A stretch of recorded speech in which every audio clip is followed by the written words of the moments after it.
to Valley Stadium in West Des Moines as we get set for high school football, the opening night here on the Iowa Catholic Radio Network.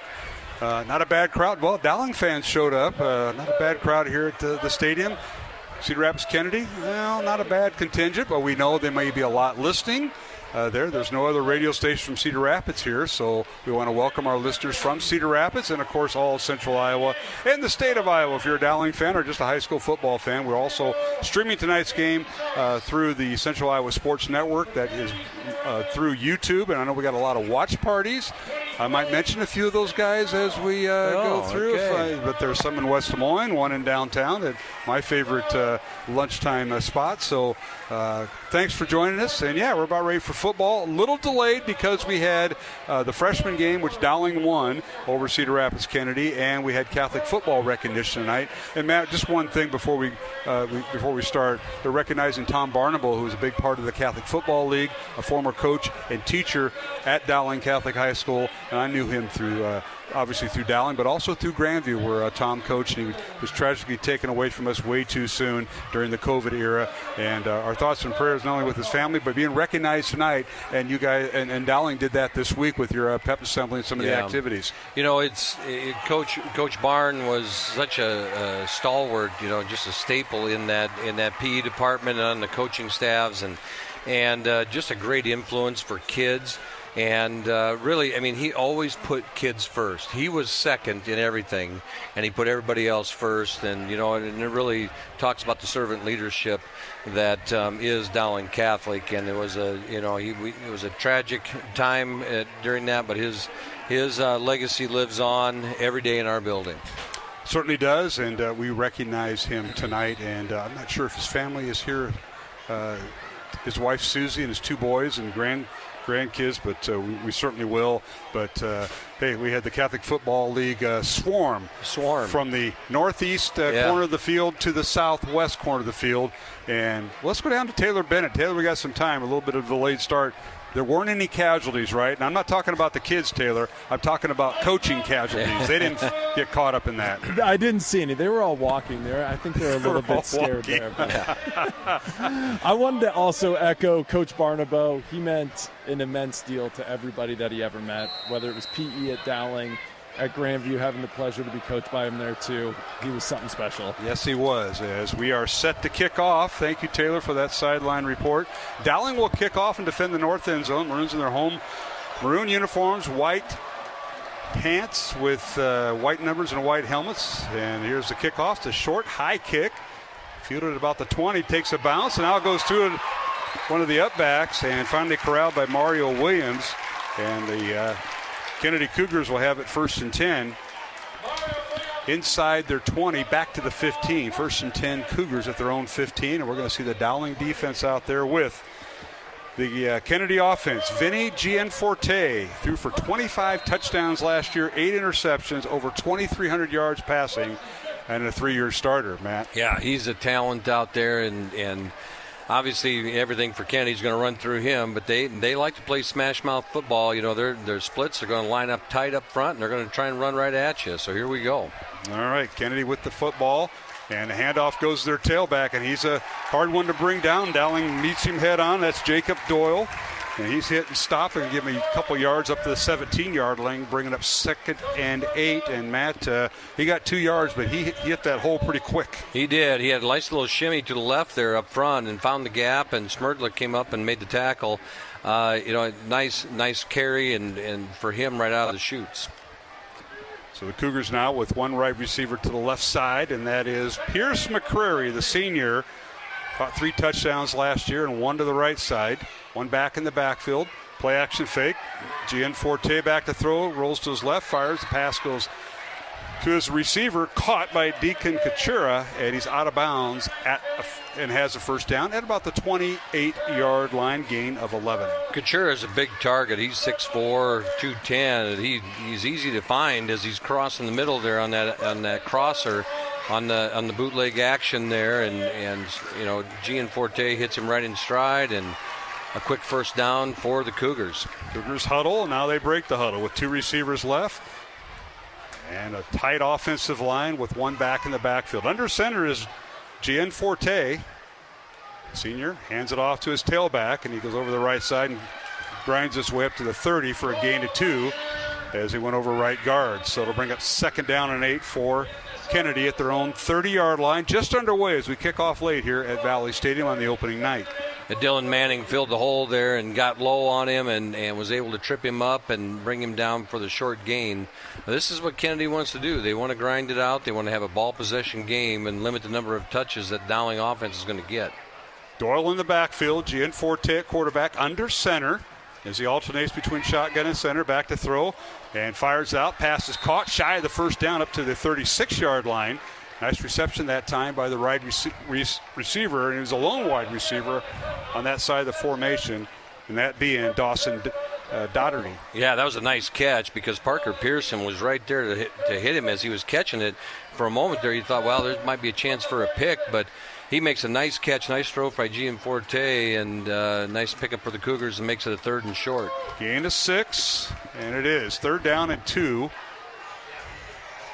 for Kennedy. They go right to left in front of us, and handoff goes to the tailback, and he cuts up field and picks up the first down, and that was Doyle once again. Yeah. Jacob Doyle, senior. He was a backup tailback last year. It was a doubleheader on their state championship baseball team, and Doyle gets the first down by a yard up to the 39-yard line. Looked like Carter Smith was able to trip him up there, but he makes a nice cut and dove ahead and barely got the first down. And so it was a decent play by the Maroon defense. They stopped him up, but again, enough for the first down, and they moved the chains. Nice game on Iowa Catholic Radio, brought to you in part by Ashworth Vision Clinic, Blessman International, and Bozen the Florist.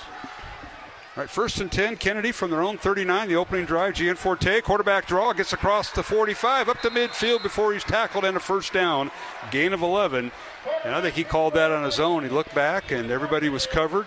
Credit to the Dowling defense, and now that's where that senior experience, Gianforte, look at here on the replay, quarterback draw. It was a design play all the way, and, they spread them out. It was the first time they came up in that spread formation. And they took advantage of it, had Dowling's defense spread out, and up the middle they went. 1st and 10, Cedar Rapids Kennedy. They've taken the opening kickoff, going from their own 15-yard line. They're at midfield. One receiver to the right, one to the left. Tight end is on the left. Back to throw is Gianforte on play action. Now scrambling, rolls to his right, fires it out, and the pass is caught by Jacob Doyle, the tailback out of the backfield. And he's knocked out of bounds near a first down. I think he did get it.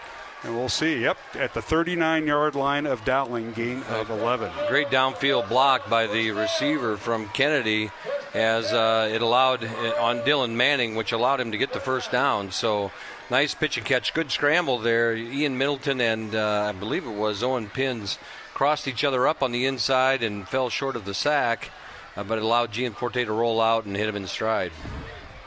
That is the 3rd catch on this drive and another first down for the Cougars. 8:45 to go first quarter, no score. Kennedy with the football. Under center is Gianforte. The handoff to Doyle, looking to go left. Tries to find a seam, and he's hit and stood up right about the 36-yard line. He'll gain 2 to bring up 2nd and 8 before the Dowling defense checked in, and that was I believe Jordan Watson and company on that weak side. Yeah, and Will Barretto coming up and making the hit there. The Doyle is such a low runner. He's a low runner. I mean, he gets his shoulder pads low, and you have to really get down to get him, and he's gonna make sure he gets 2-3 yards every time he touches the ball. So Doyle gets credit for 3 yards on that play. It's 2nd and 7. Kennedy, Gianforte on play action, back to throw, being chased, and he may go down, and he does. Sack in the backfield, back at the 45-yard line. Gianforte had somebody in his back pocket. Yeah, Ian Middleton right there. Ian Middleton slipped through that line, and it puts a nice move on the offensive lineman, and he's got great speed and great explosiveness and didn't allow Gianforte to get away. And so Ian Middleton makes an impact play early in this ball game. So the sack goes back to the 44, a loss of 8 as Gianforte has his first sack of the night. And they'll bring up 3rd and 15. Passing formation. They'll have 3 receivers to the top of the screen. if you're watching it. Back the throw is Gianforte, now scrambling, now avoiding tacklers, rolls to his right down the far sideline. He's finally run out of bounds at the 39-yard line, which was the original line of scrimmage. That'll bring up 4th and 10 for the Kennedy Cougars. 4th and 10. Interesting call here for Coach White early in the season here. He's got 4th and 10 from his own 39. You're kind of in no man's land. Parker Pearson came up from his corner position and made a nice tackle on Gianforte to cut him down for a short gain, and what I would expect. I think you're 4th and 9, and you're on the road, first game of the year. You're gonna go for it here. It looks like he's going to let the clock run. And you're out of field goal range. Yeah, I mean this is. And you could pooch punt it. Yeah, right. McCrary is split out wide to the right for Kennedy, wearing number 1. 3 receivers left. Gianforte being hit. He's sacked on 4th down, and who else? That is Ian Middleton, number 5 this year. Yeah. And he gets the sack, and we'll see it on the replay potentially. Yeah, Sean. Ian Middleton just exploded through the line there, and he makes a quick move on the offensive tackle, and he's there, and didn't give Gianforte a chance to even look downfield. So impact play for Middleton, big play for the defense, and a turnover. A turnover on downs at the 50-yard line. So here it sets a short field up for the offense. 7:04 to go, first quarter, no score. Gianforte gets sacked for an 11-yard loss. Dowling's offense on the field, back to throw. Is Parker to Phillips, fires it out, and it is caught by Jackson Miller. Miller, the fullback, with the catch, and he's inside the 40 of Kennedy, down to the 37-yard line. You got Phillips and you got Nahas back there. They was in the offseason. They're both taking a lot of reps, and the Phillips can spin the ball pretty well, and he hit Miller there right in stride, coming across the middle, wide open. First down. 13-yard gain and a Dowling first down. Runs the pistol formation out of the shotgun. Parker to Phillips. Handoff right side. That's Ian Middleton. Yes, he had the sack. Now he's got the ball. And near a first down. They're going to drop him right inside the 30 at the 28-yard line. A gain of about 9, we'll call it. Yeah, a little slide out there, and he runs to the wide side of the field, and Middleton just runs to the edge and outruns everybody, gets the corner, and gets 9. Second down 1. Dowling in a pistol formation. Actually the handoff goes to the tailback, and let's see if that's Middleton in there. They're going to alternate 2 backs tonight. Middleton gets the start, and we'll see Cohen Shelton later, and Middleton picks up about a yard. It'll be 3rd and 1 for the Maroons. Oh, they didn't give it. I thought he reached. He made a nice stretch there as he was getting tackled. They didn't give it to him there. Oh, there we go. That's an early season deal right there. Our official, Randy Heimerman, is our official tonight, and his crew. Didn't go down to Taylor Bennett. You still with us? I'm here, fellas. You got a comment about that sack by Middleton. Then he turns around and runs the ball. Give me whatever even Middleton's got tonight. He is something else. His energy exudes throughout the whole sidelines down here. He is pumped up.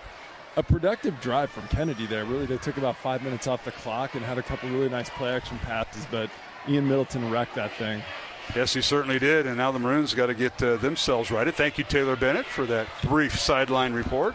We didn't go to him after the sack. We got too excited. We were watching the replay. Got to remember that. All right, 2 receivers left, 2 to the right for Dowling. No tight ends. Back to throws to Phillips. He fires it out, and he overthrew his intended receiver, Jake Scow. And that'll bring up 4th down for Dowling. Yeah, he ended up having to throw that ball a little high because there was interference in front of him from the rush by Kennedy. And so the ball ended up sailing on him a little bit. And here's Coach Wilson. Kind of the same scenario. You're at the 32, 7 yards closer than Kennedy was. And I think, it's a pretty easy call to go for it here. It certainly is. The Maroons will bring in Sam Drexler, number 3, split out wide left. And Coach's son, Trey Wilson, also split out wide to the left side. Back to throws to Phillips. He has Middleton in the backfield. Has time, looks right, throws right. Pass is caught, and that's Jake Scow. And he's got the first down on the near sideline at the 21-yard line. Well-developed play, had plenty of time. That young offensive line gave to Phillips time. It did. Phillips did a good job of looking him off because he looked up the middle, and then Scow broke it off, read the defense, came back to the football. And what I like about that play is he ran it deeper than what he needed. So he needed, whatever it was, 6-7 yards, and he ran that to 13 and came back. Great play. 11-yard gain, first down Dowling. Handoff goes to Middleton. Ian breaks a tackle. He's inside the 20. cuts inside the 15, and he's finally driven down right about the 11-yard line.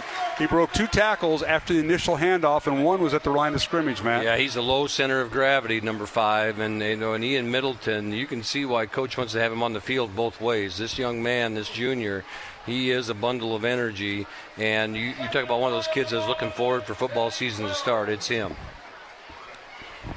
I think the Dowling defense has met Ian in practice a few times, so maybe that's why the Maroons had a couple sacks. Yeah. Oh, wait a second. Ian was part of that, too. All right, here is a handoff to Middleton, finds a hole on the right side, puts his head forward, and he's got the first down.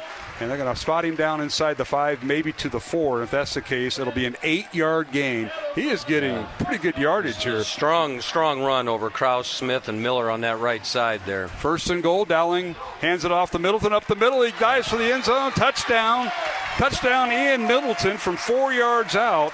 And the Maroons take over on downs at midfield, and they march down in 8 plays, 50 yards, capped off by an Ian Middleton touchdown there, Matt. Yeah, right under Carter Smith right there. They found something on that right side and up the middle, and a lot of Ian Middleton. Right now they don't have an answer for him.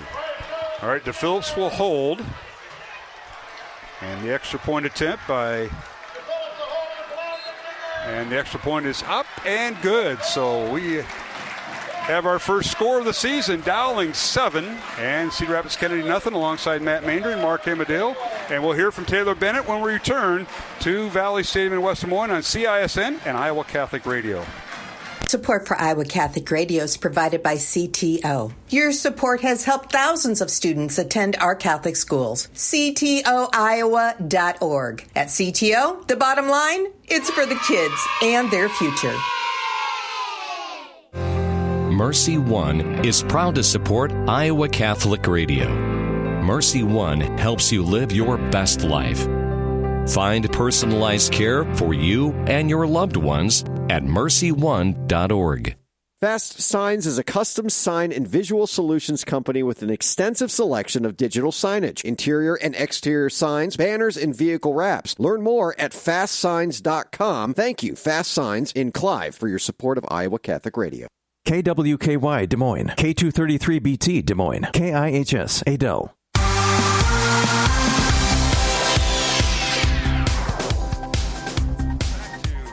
Valley Stadium in West Des Moines. Mark Amadale alongside Matt Maindring and Taylor Bennett on the Dowling sideline. The Maroons will kick off. Dowling leads 7-0 on an 8-play, 50-yard drive capped off by Ian Middleton's 4-yard run. And now the kickoff goes out of bounds. And the Kennedy Cougars, trailing 7-0, will have the ball at their own 35-yard line. This gives us an opportunity to go down to Taylor Bennett on the Dowling sideline, one of the CFL coaches that was recognized tonight. And Taylor, how about that drive for the Maroons?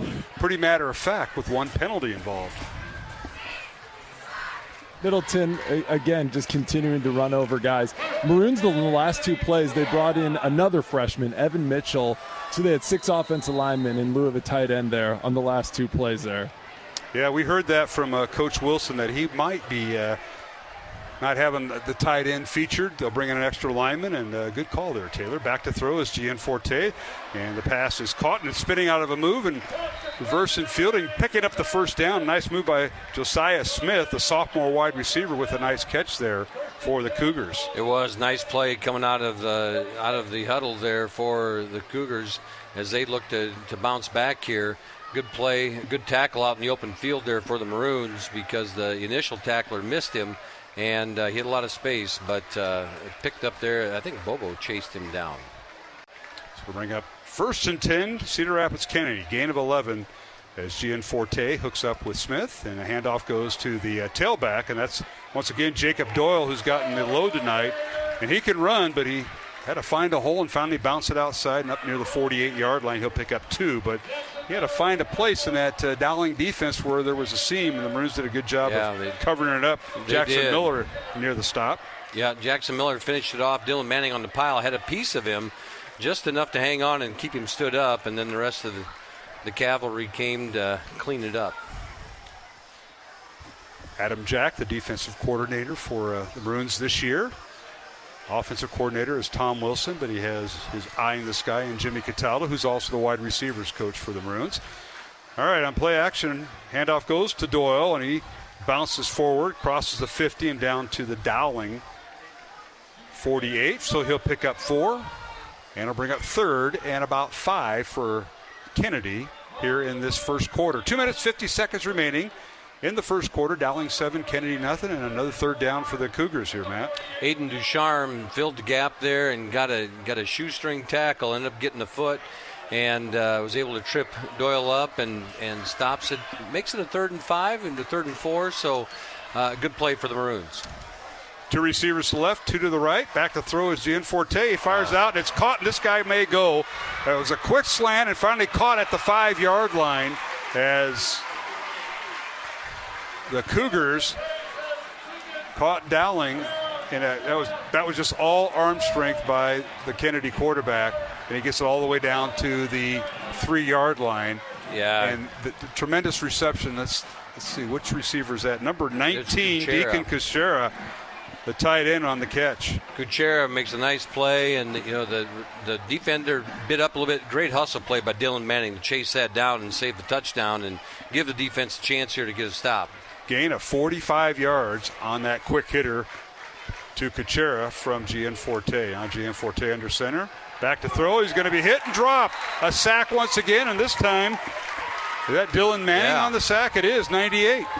98 coming off the edge. Dylan Manning on a blitz, and he came off that backside naked and was able to not give Gianforte any time. So the hustle play by Manning saves a touchdown, and now you've got a 2nd and goal from the 10. So that's a great couple plays there by Dylan Manning. That's what you want your senior leader doing for your defense. Manning's got 2 sacks, an 8-yard sack and a 7-yard sack there.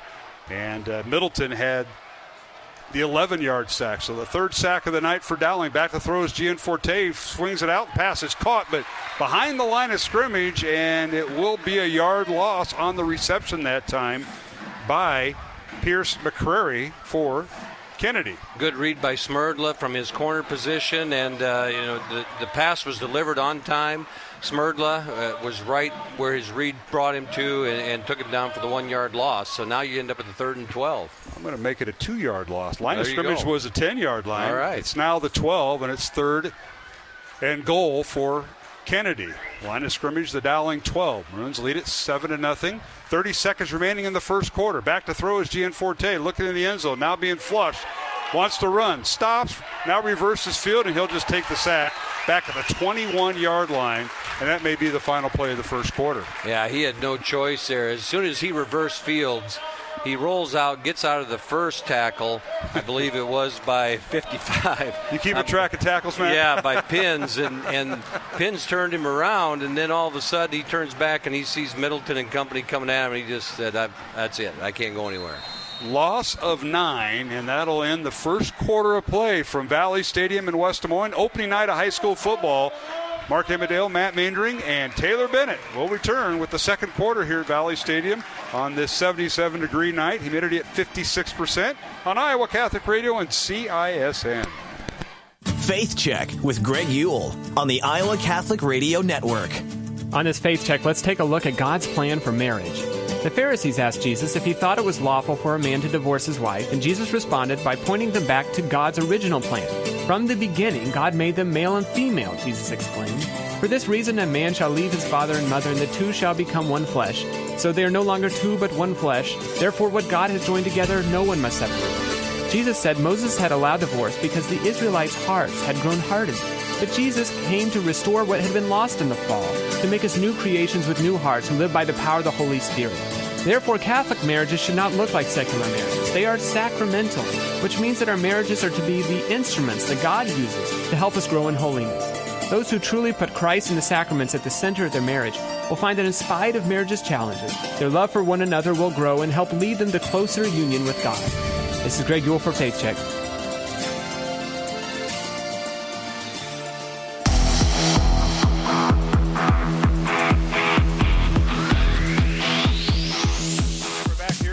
Stadium in West Des Moines. We begin the second quarter alongside Matt Meendering, Mark Emmerdale. It'll be 4th and 21 for Cedar Rapids Kennedy. And Matt, you have a couple of scores you want to pass along? We get Southeast Polk up on Valley 7-6 at the half. I've got this is for my wife. Underwood's ahead of Van Meter 7-3 at the half, and then folks, we're going to get Van Meter updates because there's a Mandarin coaching the football staff at Van Meter. Go ahead. And then Ankeny Hawks are up on Centennial 7-3 in the first quarter. So. All right. Kennedy going for it. Gianforte in at quarterback. They switch the field. Kennedy going left to right, north to south. Now being chased out of the pocket. Still on his feet. Bounces off a tackle and fires it out incomplete. And Dowling will once again take over on defense. You know, great pressure from that front four right there. And they didn't give up because the first guy was, Pins flushing him out again, and then Middleton turned him around, and then it ends up being Bobo is the one that finished him up and didn't give him a chance to throw it downfield. And great play for the Maroons. And they didn't even have enough time to just throw up the Hail Mary in the back of the end zone. So the Maroons take over. In high school football, the ball goes to the 20. No, that was off the extra field goal. That's 21-yard line. Yep. So back to throw is to Phillips. Parker, a little quick hitter on the far sideline. It's caught by the Dowling receiver, and he gets about 3 or 4 yards. That pick up that number 2. Who was that? Number 28 for the Maroons, and that is Cohen Shelton out of the backfield. Yeah.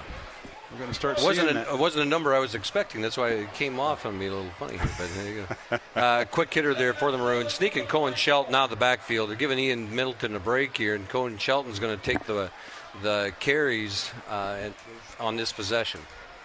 3-yard gain on the play. To Phillips on play action, back to throw, wants it all, shows his arm, fires it downfield, looking for Trey Wilson. The pass is knocked out of his hands, incomplete. A great individual effort that time by Mario Williams, a senior defensive back for Kennedy, broke it up. And Trey had it, but Mario came in and it was exposed enough that he was able to get to it and incomplete. A great defensive play. I mean, that's textbook stuff right there. And Phillips laid it right in Trey's hands. And, and no fault to anybody's. Mario Williams just made a great defensive football play. And nothing you can say. He broke it up. All right, let's try to get Taylor in here. We're late with our breaks with Taylor. Taylor Bennett on the Dowling sideline. Guys, this game's flying by. On the last series, Dylan Manning came off and he jumped. He could have two-hand tomahawk, 360 dunked it coming off the field. He was so fired up. Just a complete game-altering play by him to run down 19 on Kennedy there. Well, you're right. Touchdown. Complete game-altering play. It saved 7 points. Yeah. Correct. Now, we've got a timeout on the field. We will keep it here, and Taylor will continue our conversation with you. Let's go back. The Dowling defense out there twice, and they forced turnovers on downs. Big plays, big sacks. I think the Maroons have 5 sacks tonight. 4 players, or 4 individual sacks, and then we call it a group sack because the quarterback just went down. That is just tremendous. The Dowling defense setting the tone for this young offense, Taylor. Yeah, the contain on the edges on both sides. Gianforte's a good scrambler. He knows what he's doing in the pocket, but every time that he's left the pocket, he's been under pressure almost immediately. Yeah, very impressed as the Maroons take a timeout, so it'll bring up 3rd and 7 for Dowling. 11:41 to go, second quarter. Dowling leads 7-0. Ian Middleton on a 4-yard run back in the first quarter at the 4:20 mark. And here's DePhillips back to throw. Now he has pressure. Rolls to his right, looking. Penalty flag down. He fires it out, and the pass was incomplete. And we got penalty flag back at the Dowling 16. So we'll see what Randy Heimerman's crew saw here, and that's never a good sign for the offense. I'm guessing holding. And it's declined. It'll bring up 4th down. So it's against Dowling, and the punting unit will come in. It'll be the first time we see the Dowling punting unit. Yeah, it's one of those. I was wondering what was going to happen on that play. It's one of the first times this young offensive line has been put in that situation. You have a 3rd and long. DePhillips' first time at quarterback, and you're going to see how they react. And I think Coach Wilson, we'll take the punt here. Well, the Maroons are going to huddle up here. 4th and 7. Dowling on their own 24-yard line. Connor Larson the senior, punted twice last year. I believe it's Connor Larson. This is going to be interesting if this is on the defense. We'll see here what happens. Looks like they're going to march it back against the Maroons. Dowling's going to be It almost looked like I didn't see anybody offsides. I wonder if the center moved the ball. Or the long snapper in this case, which would be Wyatt Jones, number 44. He is a Dowling long snapper. So now we're set back at the 19-yard line. Here's the kick. It's a high, short kick. Fielded at midfield. Now they let it bounce. And they're going to let it roll. Dowling will to the 41 of Kennedy. So Kennedy Cougars will take over 1st and 10 from their own, we're going to call it 47. As it rolled, it was first touched at the 47 and down at the 41. And that's where the Kennedy Cougars will take over. 7-0 Dowling. Let's go down to Taylor Bennett. And Taylor, let's get a follow-up here. How we feeling down there? What do you think? I'm feeling good. I'm watching Parker DePhillips right now. I think he's looking pretty composed so far. First start, I know that feeling coming out here, and the game doesn't really start until your first pass. And he's done a good job completing some quick hitters, and they had that 4th down play that he completed. Receiver ran a really good route coming back down the stem, and then they ended up scoring the touchdown on that drive. But I think they're looking good so far, and defense has been sticky. Yes, it has, and now Cougars with the ball, and they get the ball to their wide receiver, and that is a nice catch by Dawson Doherty, the junior wide receiver with the catch, gets into Dowling territory at the Maroon 47-yard line, gain of 6. Parker Pearson makes a nice tackle there in the open field on Doherty, and a good stop, a good play call coming out of the huddle there for the Cougars. Pick up a good 6 yards, and you're going to see if they get some momentum going here. Kennedy with 2 receivers right, 1 back in the backfield, and Gianforte under center, and he gives it to the tailback, and that's the backup tailback in there, Damian Orr, and he's hitting sliced down in the backfield for no gain. You know, one thing in this scheme defensively, it allows Coach Jack to bring a linebacker occasionally from somewhere, and that time it was Joel Sanko, came from the backside, hit the gap perfect, and was able to tackle. It was Doyle, right? And Doyle down from the backside. It was Damian Orr. Oh, it was Orr. 43, the sophomore, backup tailback, back to the 50-yard line. So a loss of 3 by Orr. Another loss by the Dowling defense. Tackle for losses are mounting up. They've got 5 on the sack side, and now 1 here, and it's 3rd and 7 now for the Kennedy Cougars. Gianforte now will go out of the shotgun, but we got a timeout. We'll take it with him. With 9:49 to go here in the second quarter. It's Dowling 7, Cedar Rapids Kennedy nothing on Iowa Catholic Radio and CISN.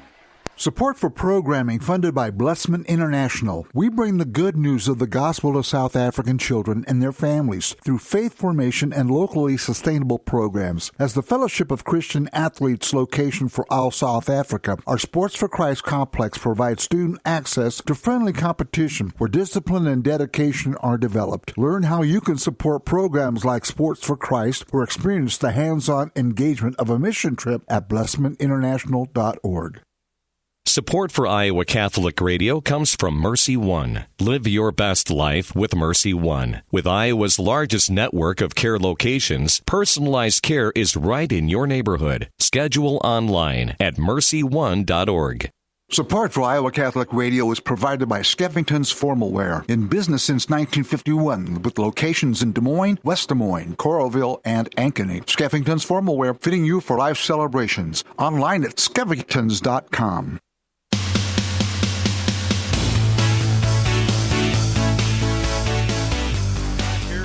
Stadium. 3rd and 7 for Cedar Rapids Kennedy, and the pass by Gianforte to his receiver incomplete. That'll bring up 4th down, 4th and 7 for Kennedy. They trail 7-0 to Dowling Catholic. Mark Hemedale, Matt Mandering, Taylor Bennett on the Dowling sideline tonight.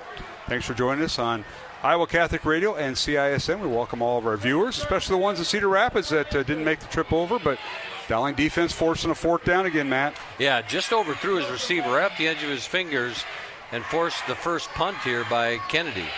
That is Garcia punting it away, and it's fielded by Trey Wilson right at the 19-yard line, and he looks dejected. He wanted to run that back, and he was told that fair catch signal better go up by his dad, the Dowling head coach, Tom Wilson. Early in the game, you're sitting there, and the punt was nice and high, and I was thinking the same thing. You got to wave the arm there, and he did.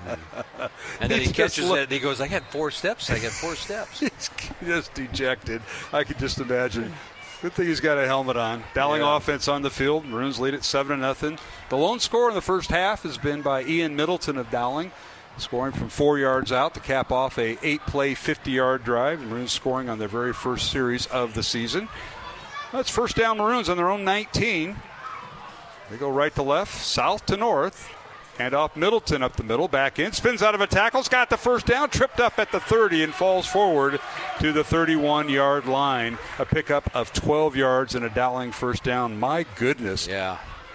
He made one kid miss the line of scrimmage and broke an arm tackle a few yards later, and pretty soon he's 12 yards down the field, and Ian Middleton just a bowling ball right now. And maybe we should give credit to this very young offensive line. Carter Barrett at left tackle, Brady Hagan the left guard, the senior captain, Carter Smith, Cade Krause the right guard, and Josh Miller the right tackle. Yeah, they are gelling pretty well for not having much experience. Back to throw to Phillips, fires it out, and he overthrew Trey Wilson at midfield, incomplete down the left seam. And I think Parker would like to have that back. I was thinking the same thing. That's one of those you're going to watch on tape, and he's going to go, I just let that one a little hot. He threw that one a little hot over the middle, and he had Trey was open on that seam, and that would have been touchdown. I want to recognize our crew tonight behind the scenes on the CISN side. Of course, our thanks to Justin Wolber and Pete Tarpey, but Sean Iglesias, our producer, and of course Kobe Gaines, Dowling grad, one of the cameraman over there with Mr. Pete Tarpey. Kobe also helps with TV 13. Look good to see him tonight. And Mary Statsny on the board for Iowa Catholic Radio. All right, 2nd and 10, and now Parker DePhillips wants to keep the football, runs outside. Now he's banging around and stays in bounds, gets up to about the 32-yard line, gain of 1. And it'll bring up 3rd and about 9. 3rd and 9. That was a play call to kind of keep them honest out there and to treat DePhillips as a threat, and they're switching out people there. Okay.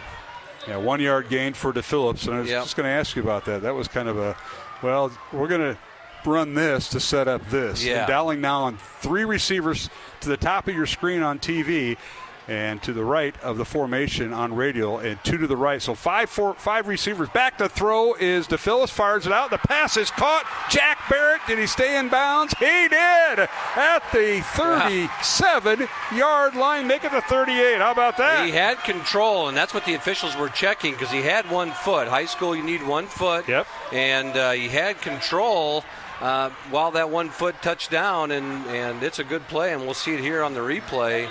And, it's a catch. 30-yard gain. Instant replay says it's a catch. You thank Mr. Iglesias over there. Sean does a good job with the replays on the TV side for CISN. It's first down, Dowling. Under 8 minutes to play. First down at the Kennedy 38. You know, the great thing about that is he was in traffic. That's a great catch in traffic, and here we go. And off to Middleton. This time Ian has some traffic to navigate through, and he gets it down to the 35 for a gain of 2. It'll bring up 2nd and 8 for Dowling. Isaiah Smith, coming from his defensive line position, said, I've seen enough of Ian Middleton, and he wrapped him up and jumped on his back and wrestled him down for the 2-yard gain. All right, 2 receivers to the right.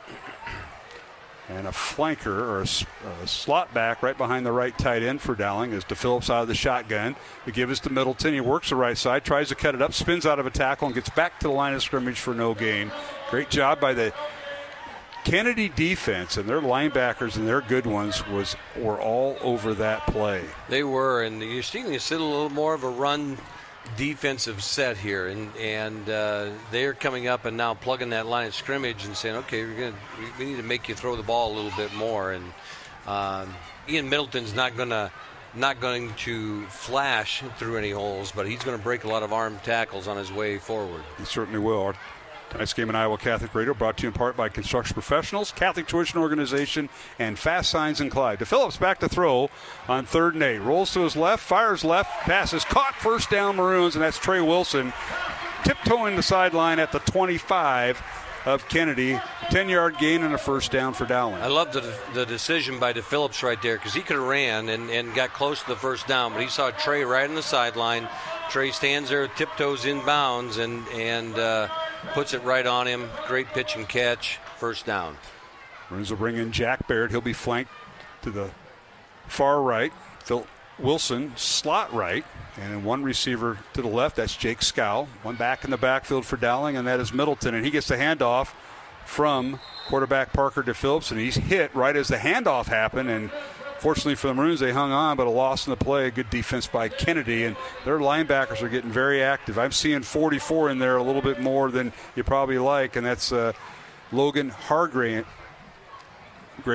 and they're getting very active in that linebacking core. Yeah, they're starting to stunt a little bit more, and a little more of a run blitz action is what I would call it, where you're blitzing those linebackers into the gaps. You're thinking it's going to be a run play, and trying to get Middleton stopped up before he gets ahead of steam. Well, Middleton now has 3 carries for no yards in the last 3. And now here's a little end around. They work it. Dowling with the football, and that's Trey Wilson down the near sideline, finally run out of bounds inside the 15. And he's got the first down. Let's see where they put him down. Right at the 15. A little short. Nice. Yeah, it's going to be a little bit short. It'll be second down. So second down, you got. I like the play design here, because you got Ian Middleton out front as a lead blocker on that play as they do that end around, and Trey with his speed really creates some energy on that offensive side. Yeah, 12-yard run for Trey Wilson. 3rd and 1 Dowling. Here's a snap out of the shotgun. Handoff to the tailback. That's Cohen Shelton, and he breaks through inside the 10 down to the 9-yard line. Shelton, the other junior running back with Middleton, and it'll be 1st and goal Dowling at the 9. Great cut at the line of scrimmage by Cohen, and allowed him to get the first down. Gain of 6. And Maroons back on the ground again. The handoff up the gut down to the 6-yard line. Gain of 3. Was that Shelton? Yes, it was. Shelton. So Shelton has carried the last 2 times, and the Maroons now knocking on the door once again in the red zone. 2 receivers to the left. It'll be 2nd and goal Dowling from the 6-yard line of Kennedy. Halfback on the left, right behind the left tackle. DePhillips out of the shotgun. He'll give it to Shelton. Shelton spins inside to the 5 for a gain of 1. And Kennedy getting tough on defense. And the Maroons now have worked the ball to the left hash. Let's see if something opens up to the right side of the field here, Matt. Yeah, and they, with Cohen there, he ran hard those first couple. They went with a little tempo on 2nd down, getting the snap off quickly, hoping to catch the Cougars. Not quite ready, and they've reacted defensively. They've got a tough front 8 in there, and with that 3-man front, 5 linebackers, they're all running downhill right now. They don't have as much territory to cover. 3rd and goal on the 5. Maroons will spread everybody out, and DePhillips will keep it, and he's driven down right at the goal, right at the line of scrimmage. He'll bring up 4th down, and the field goal unit will check in for the Maroons as Marty Blunt will come in and try the field goal. As the Maroons wind down the clock here in the second quarter, they ran to the short side of the field there again. They thought they could get the matchups. They ran to the weak side, and Cougars covered it up, create the 4th down, and here's Blunt with the field goal try. 23-yard field goal attempt from the left hash, ball down, and the kick is right through the uprights, good, and the Maroons have extended their lead to 10-0 over Cedar Rapids Kennedy with 3:02 to go here in the first half alongside Matt Mandring. This is Mark Amadale, Taylor Bennett on the sideline. We're going to hear from him when we come back from our 1-minute break on CISN and Iowa Catholic Radio. Support for Iowa Catholic Radio is provided by Ashworth Vision Clinic. Complete eye exams, contact lenses, glasses, glaucoma testing, and urgent eye issues. 515-440-4610, ashworthvision.com. Support for programming funded by Blessman International. We bring the good news of the gospel to South African children and their families through faith formation and locally sustainable programs. As the Fellowship of Christian Athletes location for all South Africa, our Sports for Christ complex provides student access to friendly competition where discipline and dedication are developed. Learn how you can support programs like Sports for Christ or experience the hands-on engagement of a mission trip at blessmaninternational.org. Support for programming is provided by construction professionals, serving customers through a proven process, creating unique design, functionality, and artistic beauty. Construction Professionals is a Catholic family business built on a strong foundation. cpcustomhomes.com.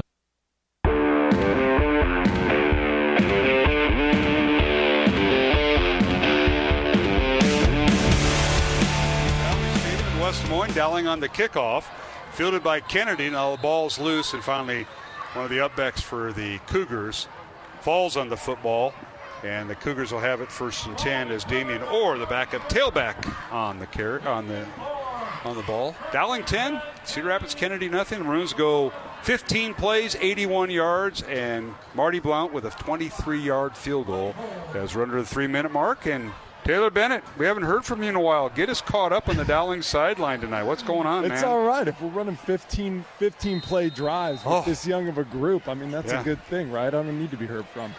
I think I'm so impressed so far with the amount of guys that are making plays right now, and this team doesn't look young. I mean, low penalties, couple penalties maybe, long drives like that, and so many different contributors so far.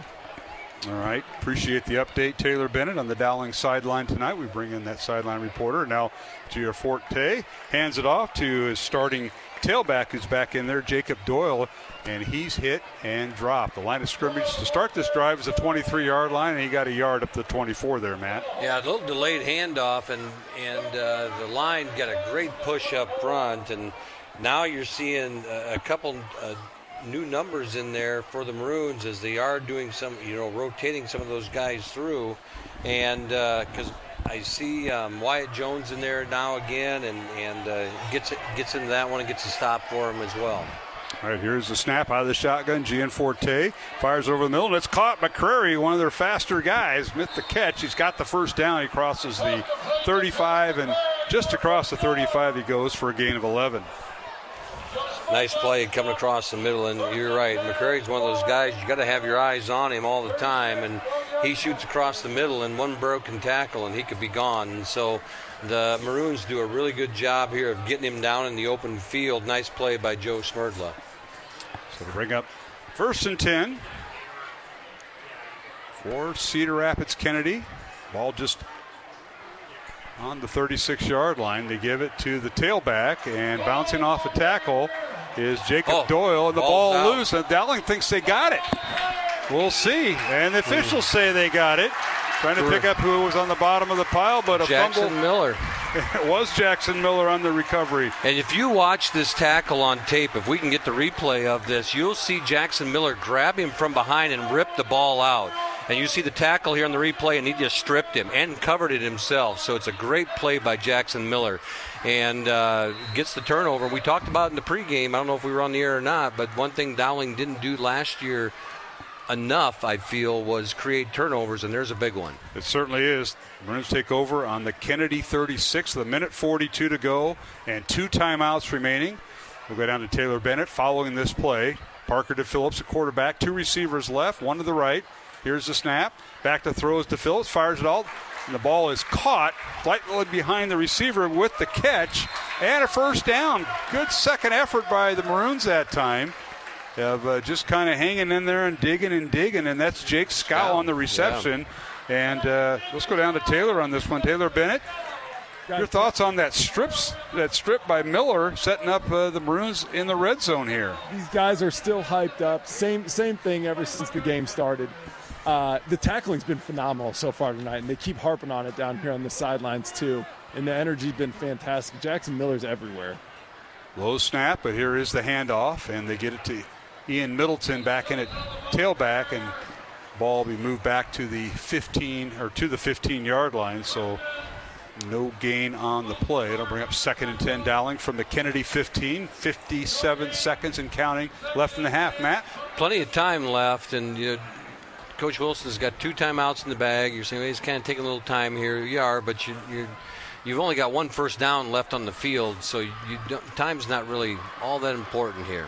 All right, the Maroons will put 2 receivers on each side of the formation. Middleton in the backfield.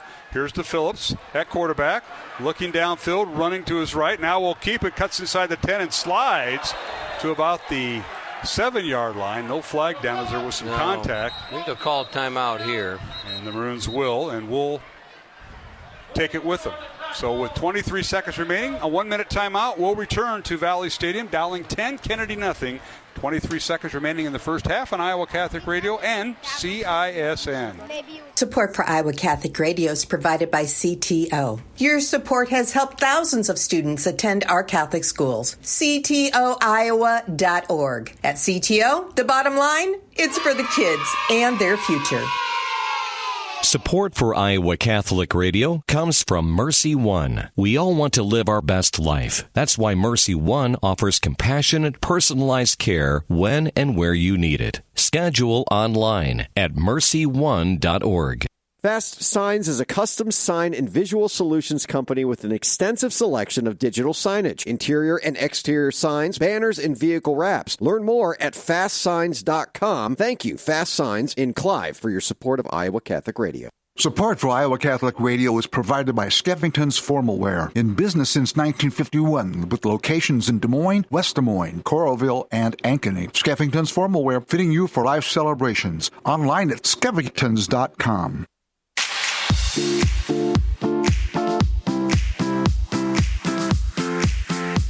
Welcome back to Valley Stadium. Dowling with a 3rd and 2 on inside, and now a quick pass, touchdown Scow, as DePhillips found Scow from the Dowling 7-yard line. And touchdown Maroons, their 2nd touchdown of the night, and the first passing touchdown of the year for Parker DePhillips, and Jake Scow, the senior, with the catch. Maroons lead it 16-0 with 19 seconds remaining in the half here, Matt. Great play-action play there. Everyone's looking at Middleton to get the yard and get the first down, and Scow breaks that off, breaks it over the middle, and DePhillips puts it right on him. Touchdown Maroons, and here's the extra point. All right, Dowling will send in Marty Blount for the extra point. DePhillips the hold, and the extra point is up and good, as a long snapper is Wyatt Jones. So with 19 seconds remaining, here in the first half, it's Dowling 17, Cedar Rapids Kennedy nothing. Dowling ranked 4th, Kennedy ranked 5th in Class 5A coming in tonight. We'll be back in 1 minute on the Iowa Catholic Radio Network and CISN. I went to church and just sat there and listened. I really didn't absorb anything. I think I just found myself believing that I didn't need God. I just had everything under control, and church was actually a burden to me. I had this sin that I carried in my heart for a long time. And I told myself for many, many years that the Lord wouldn't forgive me for this. When Father in the confessional says, your sins are forgiven, there truly is a feeling of weight lifted off. I don't care if it's 2 or 3 little sins that you're carrying, there's a feeling of I can breathe deeply again. I feel pure inside, and I'm ready to come to Mass. You can have a beautiful car, a big fancy home. If you don't have Christ in your life, there's an emptiness that's there. When you come home to the church, you're coming home to a Catholic family where people today just embrace you. If you've been away from the Catholic Church for whatever reason, we invite you to take another look. Visit CatholicsComeHome.org today.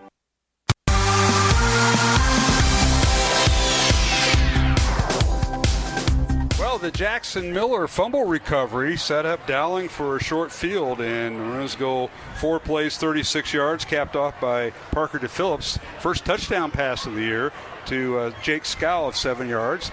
Blount's extra point gives Dowling a 17-0 lead. Mark Amadale alongside Matt Maindring. Taylor Bennett on the Dowling sideline. Let's go down to Taylor. Taylor, you got what questions you're going to ask Coach Wilson here? This will be interesting. Yeah. What are you going to ask your former boss? I'm not laying anything too tough on him. I think I couldn't be more impressed with the Maroons right now. DePhillips getting his first touchdown pass is sweet. You guys talked about it right before.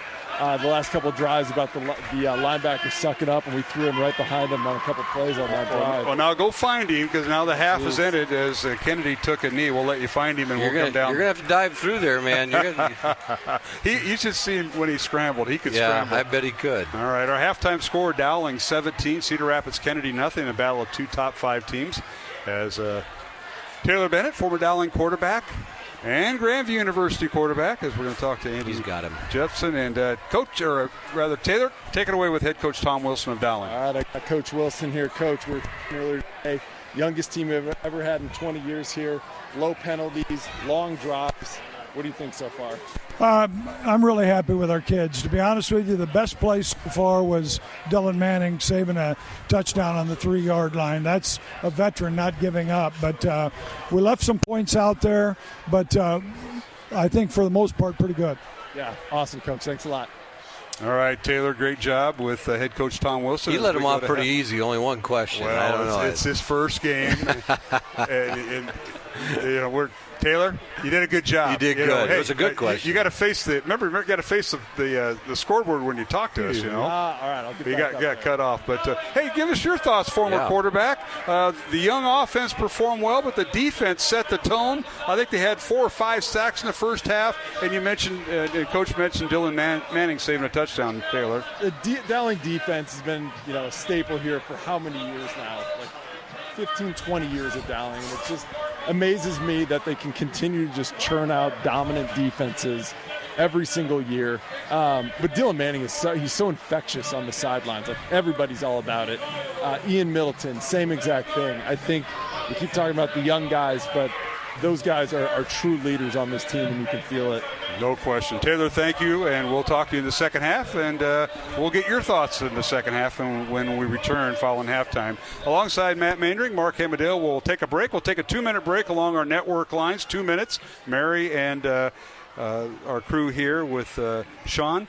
2-minute break. Dowling leading at halftime 17-0 over Cedar Rapids Kennedy. We'll return after these messages.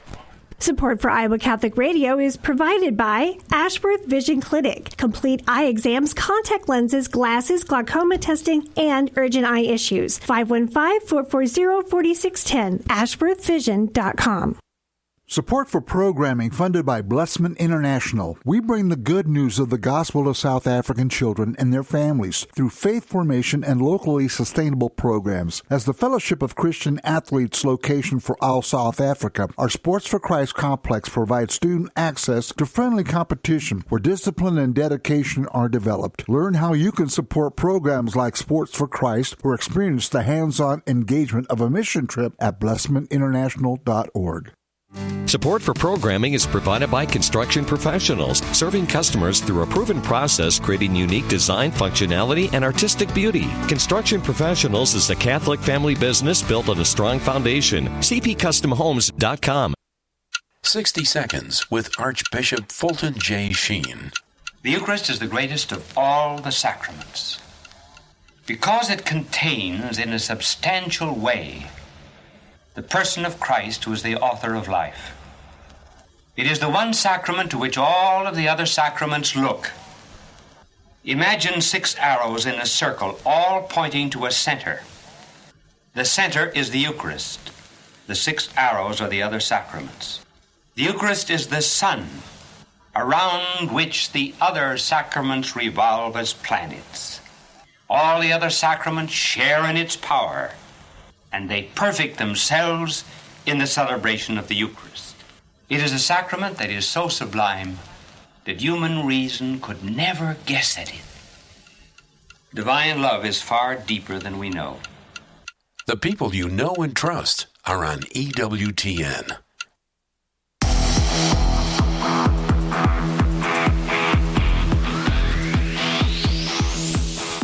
And welcome back to Valley Stadium in West Des Moines. Mark Hamadale alongside Matt Maindring and Taylor Bennett as we get set for halftime. Dowling leading Cedar Rapids Kennedy 17-0 in a battle of top 5 teams. Joined now, if you're watching on TV, the person to my right and your left is Andy Jepson, president of the Catholic Football League for now. Yeah. Andy, welcome and thanks for all you do. What a performance. What a way to start the year.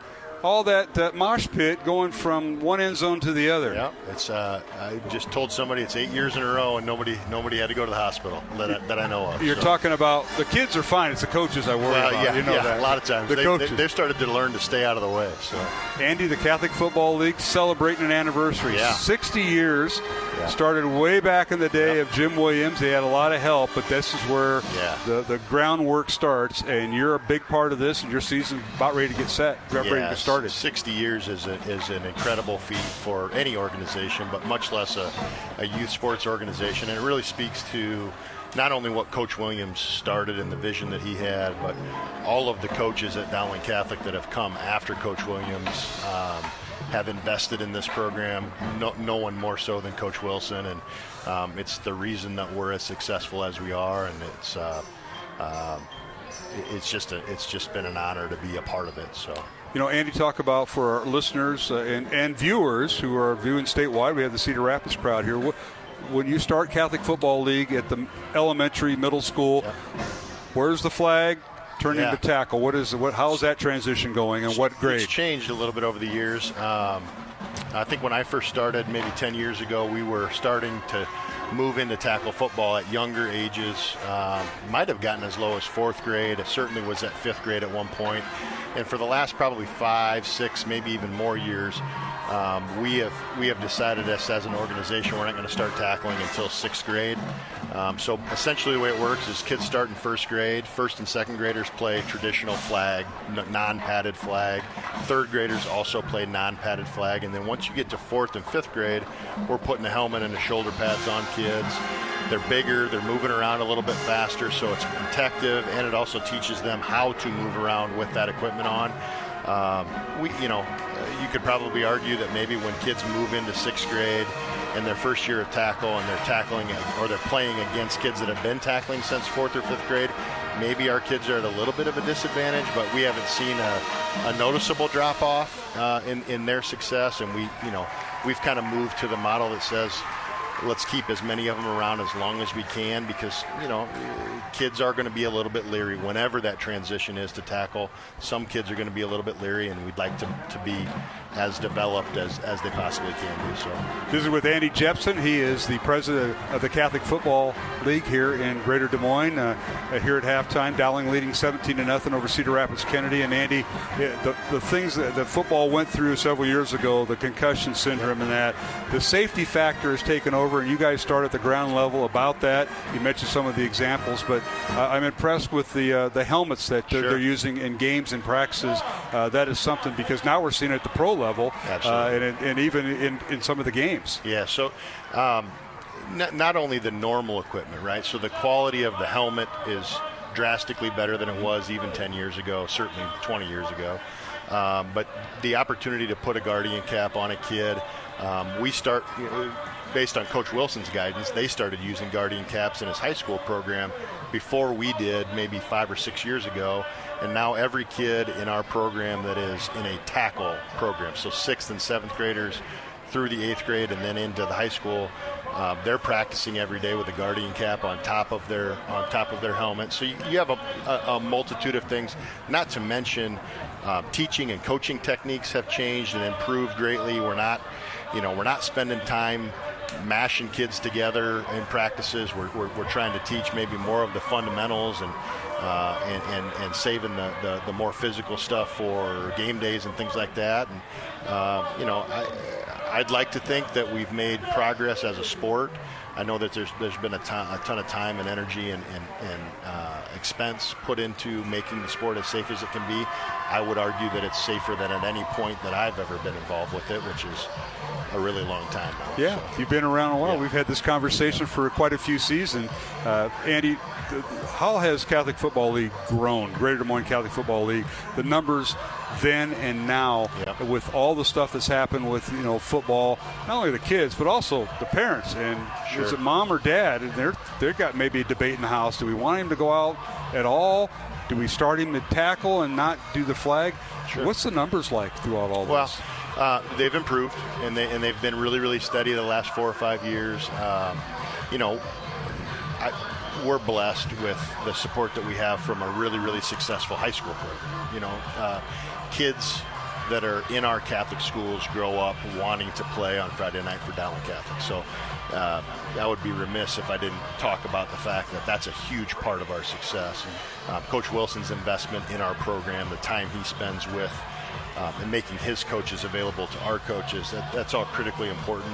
And I think we've done a good job. I hope we've done a good job of trying to take all of the precautions that we possibly can to encourage kids to make it safe. I think when I first started about 10 years ago, we were running in the ballpark of about 420 kids annually, and the past few years we've been between 540 and 600. So and it's grown. Yeah, in order to support that growth, you need equipment and you need fundraising. Yep. This isn't being handed out by tax dollars. You got to fundraise, and you and your staff do a good job of that. I heard you talking to Maynard, and that'll be your next job when you retire is fundraising. But talk about the fundraising and who's been helping you out and some of the sponsors maybe. So we have annually we have a golf tournament in the middle of July. It's really been a successful venture for us. It doesn't raise a ton of money, but it fills a need that we have had in the past decade of the extra dollars that we can put into protective equipment. Almost all of that money goes directly into our protective equipment. We've been really, really fortunate in the entire time that I've been on the board. We haven't had to increase our registration expenses for parents and families at all. Having had kids that have played youth sports, football is by far the least expensive sport to participate in. And we take pride in that. It's very, very important that we're doing all the things that we can to make youth football attractive to everybody, including folks who might, kind of be on the fence or have some questions about, is this the right thing for my fourth grader or fifth grader or whoever it might be. So. Just have a few minutes before we start the second half. Andy, folks want to get a hold of any board member or yourself. It's dmcatholicfootball.com, dmcatholicfootball.com. And I know you are at the end of your term. Has it been 10 years? Is that how long I've you been served? on the board, I think this is my 10th season. I've been the president of the board now. This is, I think, year 6 or 7. So. Okay, so you're handing the baton off to who? Garrett Hill is a guy that's been on our board for a long time. He's a parishioner at St. Francis and has been a part of youth football. He played football at Central a couple years ago. I won't tell you how long ago. He a lot more recently than I did. I guess I'll tell you that much. But Garrett, he's got 4 kids that are coming up through the program, and just like I had a ton of people who were very willing to jump in and help, Garrett's going to need that help. There's a lot of us that have been around for a long time. We kind of know how the thing works, but it's time to infuse new ideas and a fresh perspective into the CFL. I think Garrett will do a great job with that. We're going to certainly be on kind of a mission in the off season to recruit new board members, recruit new people who can lend a hand and help us with everything from equipment handout to game day management to coaching teams to organizing schedules, all the stuff. It takes a lot of people. I've been super fortunate to have a ton of great people around me, and Garrett's going to need the same thing. DMCatholicFootball.com is a website. The outgoing president, Andy Jepson, joining me here at halftime. And, Coach, before I let you go, the first games are a week from tomorrow. That's right. Flag games again on Saturday, September 7th, and Sunday the 8th, the first tackle games. Yep, are you ready? Yeah, we're ready. We're ready. I'm more concerned about my sideline guy tonight, Taylor Bennett. He's coaching one of those. I think it's a flag team. First grader. I saw the script, and I think it's more detailed than Coach Wilson's. Is that right? He could be doing that. It could be. So he was taught well, though. So yes, he was. I know that he'll be just fine. It's awesome to see these guys that that played at Dowling and now have kids and families of their own, starting to bring their kids into the league. We've got young kids of a lot of the coaches and staff. Coach Herring's got a kid playing, and it's really fun to see that, and awesome to have those guys involved in the program. And of course, you help out with Grandview University. The quarterbacks coach has some pretty good ones go through. Yeah. I understand you're taking a home game from Williams Stadium. You're coming here at Valley Stadium next week. Is that right? What's the deal? Our opener. So we don't have a game tomorrow. Most of the college teams are opening tomorrow. Right. We didn't get a game this opening weekend, and our opener is against a team out of Missouri that's in their first season. They didn't want to incur the expense of an overnight, so they wanted to play a little bit later than we normally kick off at Williams. And Coach Woodley, who's a Valley guy, has probably been looking for a reason to get us out here to host a home game out at Valley Stadium. So 6 o'clock next Saturday night, we'll kick off our season over here under the lights at Valley Stadium, and we can't wait. It seems like camp has been a month long. We're ready to start preparing for somebody other than the guys in the same color jersey. Absolutely, and coach them up. I understand there's some Dowling kids in your Grandview lineup. We've got 8 of them, and they're including your son, spread across a whole array of ages. We got 2 freshmen, Jack and Kenny James, and Carson Hagan and Noah Seamer are sophomores, and then I got to think about this. Louis Brooks and Jackson Filer. I'm missing some. Of course you are. Jason Murray. That's Andy Jepson missing names. Jake Calvert. You did well. That's the other one. So those older guys have come into our program in the last year as transfers, and we're just really excited about all of them. They all are going to do good things in our program, and they've done a great job for us so far. So we'll see some of those guys on Saturday night out here for sure. Andy, thanks for all you do for Catholic football. Thanks for joining us and our viewing and listening audience. We'll take a break. Dowling up 17-0 over Cedar Rapids Kennedy. That is Andy Jepson, the president of the Catholic Football League of Greater Des Moines for now. dmcatholicfootball.com if you want more information. We'll return on Iowa Catholic Radio and CISN. Support for Iowa Catholic Radio is provided by Skeffington's Formal Wear, in business since 1951, with locations in Des Moines, West Des Moines, Coralville, and Ankeny. Skeffington's Formal Wear, fitting you for life celebrations. Online at skeffingtons.com. Fast Signs is a custom sign and visual solutions company with an extensive selection of digital signage, interior and exterior signs, banners, and vehicle wraps. Learn more at fastsigns.com. Thank you, Fast Signs in Clive, for your support of Iowa Catholic Radio. Mercy One is proud to support Iowa Catholic Radio. Mercy One has convenient locations right in your neighborhood. From unexpected illnesses to regular checkups, Mercy One is here for you. Schedule online at mercyone.org. Support for Iowa Catholic Radio is provided by CTO. Your support has helped thousands of students attend our Catholic schools. CTOiowa.org. At CTO, the bottom line, it's for the kids and their future.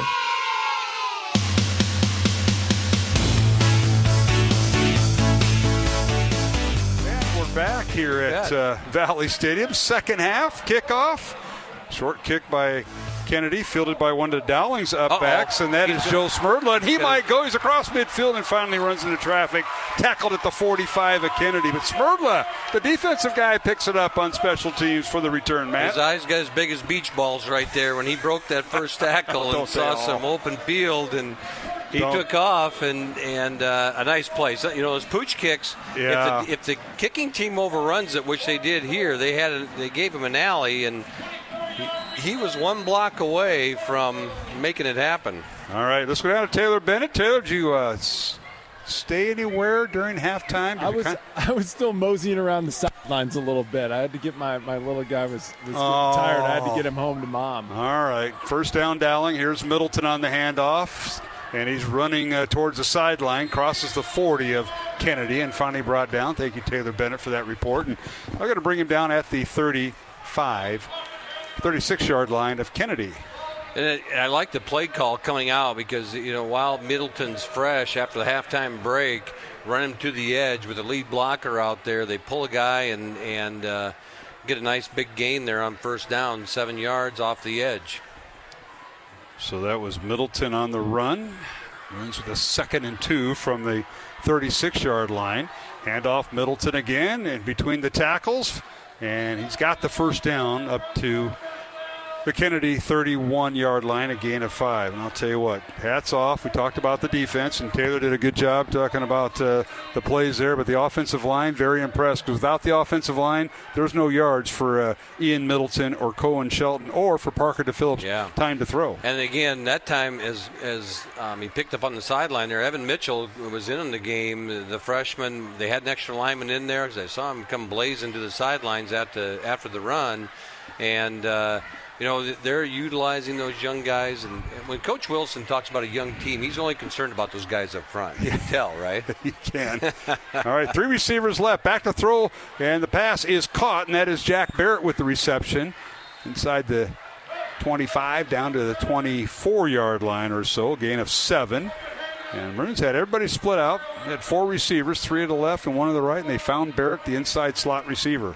One thing with Middleton, and they are, those linebackers are getting up in there a little bit tighter, and then it allows for that opening right there. And nice throw by DePhillips, setting up that play action, and picked up Barrett right on the money.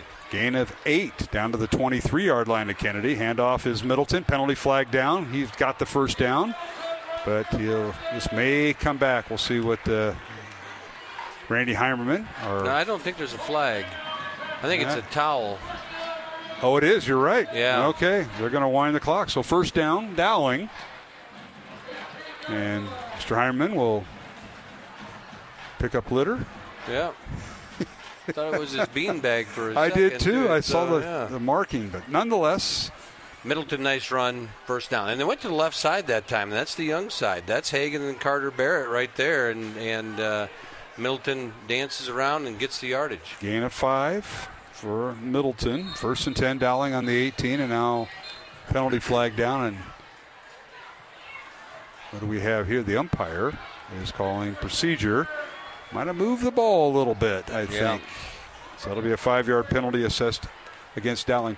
Tonight's game brought to you in part by Mercy One, your best life, our one purpose. Mercy One and Skeffton's Formal Wear, along with the Catholic Tuition Organization. Mark Amadale, Matt Maindring, up here in the press box on a beautiful night. Game time temperature 77 degrees. Northwest wind at 7 miles per hour and the humidity at 56%. And now DePhillips back to throw. Throws into the end zone looking for Wilson. Caught, touchdown, Trey Wilson. As he only needed 1 foot to get down, he stutter-stepped and got it down. Touchdown Maroons from 18 yards out. DePhillips to Wilson. Great pass by DePhillips. He put that in the bucket. And sometimes you're throwing on a line, sometimes you're throwing that arc to a spot, and he was throwing that to a spot in the corner of the end zone, and it laid it in there just perfect, just over the hands of Michael Richards for the Cougars, and Now the extra point attempt by Blount, and it's up, and it is good. So the Maroons now lead it 24-0 over Cedar Rapids Kennedy with 9:02 remaining. Third quarter in this top 5 matchup. 4th-ranked Dowling leading 24-0 over 5th-ranked Cedar Rapids Kennedy. We'll return to Valley Stadium in 1 minute on the Iowa Catholic Radio Network and CISN. Support for Iowa Catholic Radio is provided by Ashworth Vision Clinic. Complete eye exams, contact lenses, glasses, glaucoma testing, and urgent eye issues. 515-440-4610. AshworthVision.com.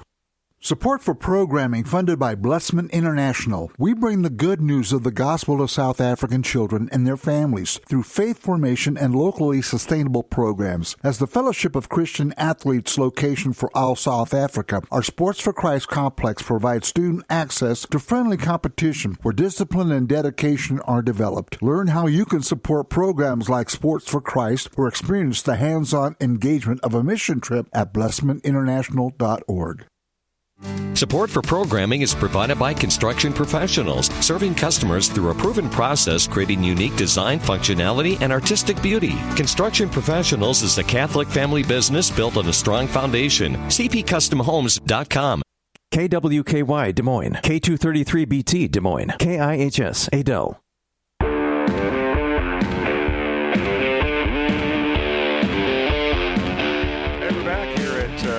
Valley Stadium in West Des Moines, Dowling leading 24-0 as Parker DePhillips threw his second touchdown pass tonight, this time to Trey Wilson from 18 yards out. And the kickoff by Dowling returned by Mario Williams. And the Cougars now deep in a hole, 1st and 10 at their own 23-yard line. Gianforte remains a quarterback, gives it to the backup tailback, and that's Damian Orr running right side. Gets up to the 29-yard line. They'll give him a gain of 6. It'll be 2nd and 4 as the Maroons go 5 plays, 44 yards, and that was set up, that whole drive, Matt, by Joe Smerdla's kickoff return. Yeah, they tried to do that little pooch kick. Yes, they did. Smerdla picks it up and brings it into enemy territory, and so then it sets up the offense on a short field, and a couple runs by Middleton and a throw to, I believe, the original one with the Jack Barrett, and then the Trey in the corner of the end zone. So Trey Wilson with his first touchdown reception of the season. We'll go down to Taylor Bennett. Give us an update on the Dowling sideline. Now penalty flag down. Handoff goes to the backup tailback, Damian Orr. And this play may be coming back. We'll see. Taylor Bennett, you're on the Dowling sideline. Give us an update. We haven't heard from you, young man. Oh, guys, that play was so sweet. You can always tell when two guys have a connection and they've repped something a ton of times in the offseason. That's what you saw right there with DePhillips and Trey Wilson. Just great anticipation by Parker on the throw. And Trey, he didn't even have his guy beat right away. Parker threw it anyways. Trey beat him. And then he tiptoed down in the back corner of the end zone there. It's beautiful.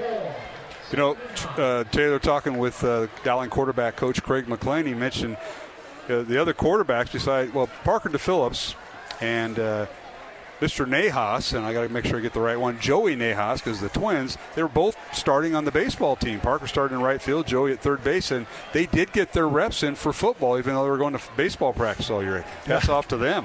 Big time. That's a lot of work. Once you get into baseball, you're every day in that. To do the football stuff, too, is big time. No question. So hats off to the quarterbacks. We may see Nahas in there later as Joey is the backup quarterback. Here's a toss play to Orr of Kennedy, runs the right side, and he's up to the 27-yard line after that penalty. And you wonder if something happened to Doyle, because we haven't seen him in a while. We haven't called his number on the offensive side of the ball. I don't believe he's had a carry since the... Well, this is their first series since halftime. Yeah, I don't remember him in the second quarter even. He was in, and then the fumble by Jackson Miller recovers. They only had 2 plays there, so yeah, that's a good point. All right, here is Gianforte back to throw, fires it out. It's caught. That's let's see, Braden Peck with the reception. That's his first catch of the night for Kennedy. Joel Sanko with the stop on the crosser over the middle and makes a nice play to stop to prevent any extra yardage after the catch, but a good play by the Cougars for a first down. Braden Peck, 5'10" junior, with the catch. They'll bring up 1st and 10. Kennedy from their own 36-yard line. Dowling trying to pitch the shutout, leading 24-0 in the battle of top 5 teams. Maroons won the game last year in Cedar Rapids. Handoff goes to Orr. He's got a hole on the left side. First down, crosses midfield, and he kind of ping-pongs around and lands at the 47 of Dowling. Nice run of 18 yards. They found some on that backside there, and it had a nice hole. That's the biggest hole we've seen on the defense here all night. And Orr takes that downfield, makes a nice cut halfway through his run, and a big play for the Cougars. 17-yard run, first down, Cedar Rapids Kennedy. They'll line up 3 receivers in a bunch formation to the left of the formation. Kennedy going left to right, north to south here at the Valley Stadium. In their home, or their visiting white uniforms. And the quarterback, Gianforte, Vinny Gianforte, the senior, 3-year starter, carries the ball on a draw down to the Dowling 42 for a gain of 5. Orr turns into a lead blocker on that play as they fake it to him, and then Gianforte follows him up the gap. And nice play on first down for the Cougars. This is their best drive since I think their opening drive. This may be the deepest they've been in Dowling territory. I got to go back through my score sheet here, but they're knocking on the door, not quite in the red zone. 2nd and 5, Kennedy at the Dowling 42. Here's a snap, back to throw over the middle. The pass is incomplete. And now penalty flags down as Dowling had that receiver well covered and maybe too well covered. Yeah. Dylan Manning was the Dowling defender. He might maybe a little too well covered. He might have been a little early. He was tackling him, but the ball wasn't quite there yet. Good job by the officiating staff. They waited, and they all saw the same thing. We saw 3 flags come in, so credit to them. It'll be a automatic first down for Kennedy as they march off the penalty, a pass interference on the Maroons. Lose the ball to the 27 of Dowling. So this is the deepest territory, part of the deepest territory that Kennedy's offense has been in tonight. Let's see if the Dowling defense... Except for when Dylan Manning chased that kid down and got him at the 3-yard line. So I knew he was missing something. Yeah. Manning with the save, and that saved the shutout thus far. 1st and 10, Kennedy. Here's Gianforte, looks right, and now slips a tackle, and he gets back to the line of scrimmage for a gain of maybe a few more. They're going to spot him down to the 23, a gain of 4. He got a pump fake there on Pins, and Pins had him in the in the sights. And Forente, you can tell he's been on the field a number of times. That was a veteran move right there. Give Pins a little pump fake, pulls it down, and runs in for 4 yards. This will be the 7th play of the Kennedy drive. We started back at the 23-yard line. And now they're at the Dowling 23. Under 5 minutes to play, third quarter. Gianforte swings it out. The pass is tipped and nearly picked off by Manning. The pass goes incomplete. That was one of those plays that got tipped as he was thrown in traffic there, and everybody's holding their breath saying, where's that ball coming down at? Dylan Manning was right there, but deflected the other way. It'll bring up 3rd and 6 for Kennedy. And are they in the area to settle for score, or are they going to go for 6? It depends on what your kicker is like, and if you want to give him a shot at some point. But I think this is 4-down territory. 2 receivers right, 2 to the left for Cedar Rapids Kennedy. 4:50 remaining, third quarter. Dowling up 24-0. Gianforte out of the shotgun, back to throw over the middle. Nice ball. Pass is caught. Slipping to tackle is a wide receiver, McCray, and he's all the way down inside the 5 to the 2-yard line. Pierce McCrary, with the reception and nearly a touchdown. It'll be 1st and goal on the 2 for Kennedy. Those are 2 kids that played a lot of football together right there, Gianforte and McCrary, and he hits him. He was patient. That's a long route for him to come across the field, and makes a nice play and great catch there. Gain of 22 yards, and it's 1st and goal on the 1 for Kennedy. Handoff goes to the tailback, and that is Orr again, and he's hit and dropped. He's going to lose yardage back to the 5-yard line, so a 4-yard loss on 1st and goal. Right there, it was goal line defense, and everybody's got their, you tell your players, head down, make that pile, and Middleton came off the edge untouched and chased Orr down for the loss. So we'll bring up 2nd and goal from the 5-yard line for Kennedy. Under center is Vinny Gianforte, the senior quarterback. And inside counter, handoff goes to the young man, McCrary, and he gets in for the score. Pierce McCrary, touchdown, a little inside counter. They fake the toss right, and they hand it off to the wide receiver and flanker, McCrary, and he scores from 5 yards out. Good play call, good execution there by the Cougars, and you're right, Mark. They run this counter back, and good block up front by number 33, Braden Alber, from his fullback position. Freed McCrary up, touchdown. All right, extra point by the Cougars. And that'll be Garcia in to attempt the extra point. And now we've got flags down. Yeah, I think we get a motion. So with 3:38 to go here in the third quarter, Kennedy is guilty now of a procedure call. Score is 24-6 pending the extra point on an 11-play drive by the Cougars. 11 plays, 77 yards. I think as he dove across there, is that I'm gonna get the number 12 for the Maroons. Parker Pearson, I think, got a piece of that and blocked it. It was short. It was short, and it wasn't well struck by the kicker. I think Parker Pearson got a piece of that. So the extra point is no good. The score remains 24-3, Dowling, 24-6 rather, Dowling over Kennedy. 3:38 to go. Third quarter. We'll take a 1-minute break on the network stations, Iowa Catholic Radio and CISN. Thought of the day with Monsignor Frank Bagnano. Live today well. Living well is an act of self-discipline. Self-discipline is like dancing with another person. You have to know your partner. And we humans have the same partner, the one who created us, our loving, our compassionate God. And the discipline is to trust God's gentle guidance. Pray about everything you do, and leave the outcome to Him. Do not fear God's will. Remember, He loves you. And if you dance well, God will accomplish His only goal, your happiness. God only wants what is best for you and me. The more we trust His guidance, the more quickly and more easily God leads our steps. Trust in His wisdom and His ways, and the dance will be a real adventure. And that is today's thought of the day.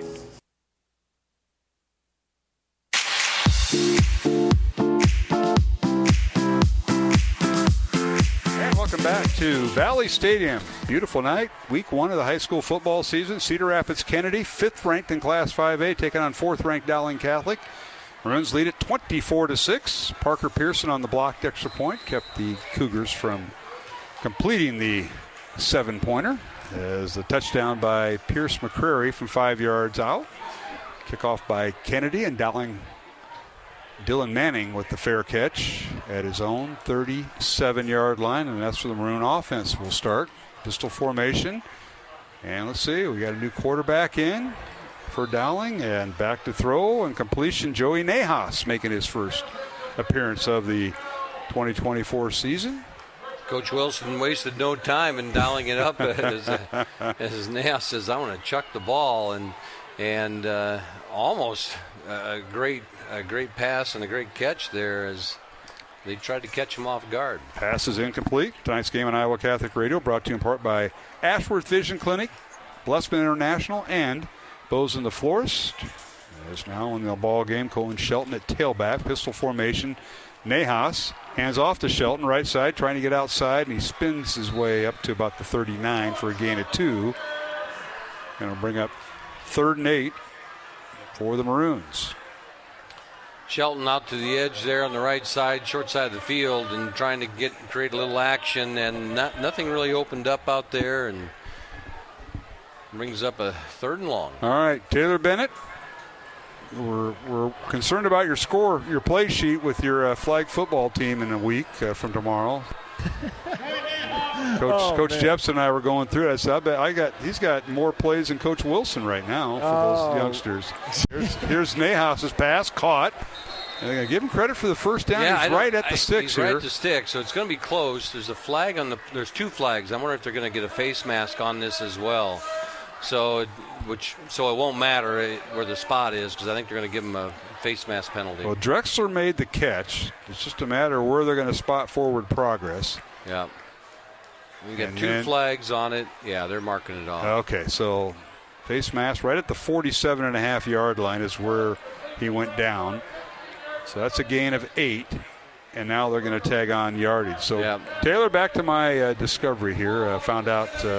Want to know what your play sheet's like with flag football in a week? Oh yeah, a lot of just trying to get kids right in the right. You got to tell every single kid what they're doing every play. But I think we're starting to come around. On Thursday when we practiced yesterday, we're starting to get our one play down, right and left. That's what it's called, right and left. Keep it simple. Yeah, it's super simple. Throwing a little a center pass, swing it up the center, or one of the receivers every now and again.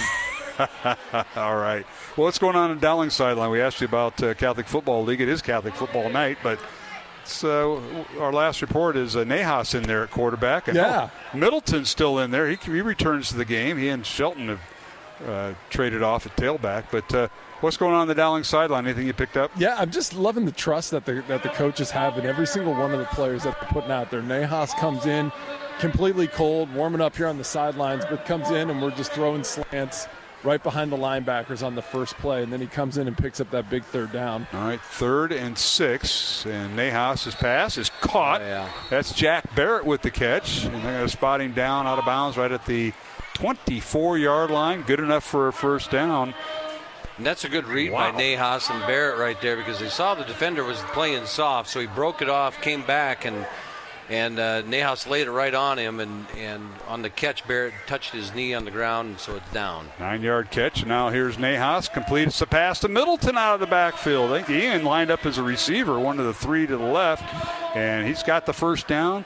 And Moore inside the 10, down to the 9. 1st and goal, Dowling from the Kennedy 9. And that's nothing a safety wants to see, is Ian Middleton with the ball in the open field after he catches it and gets her head of steam. 15-yard gain on the play. Nahas to Middleton, and now here's a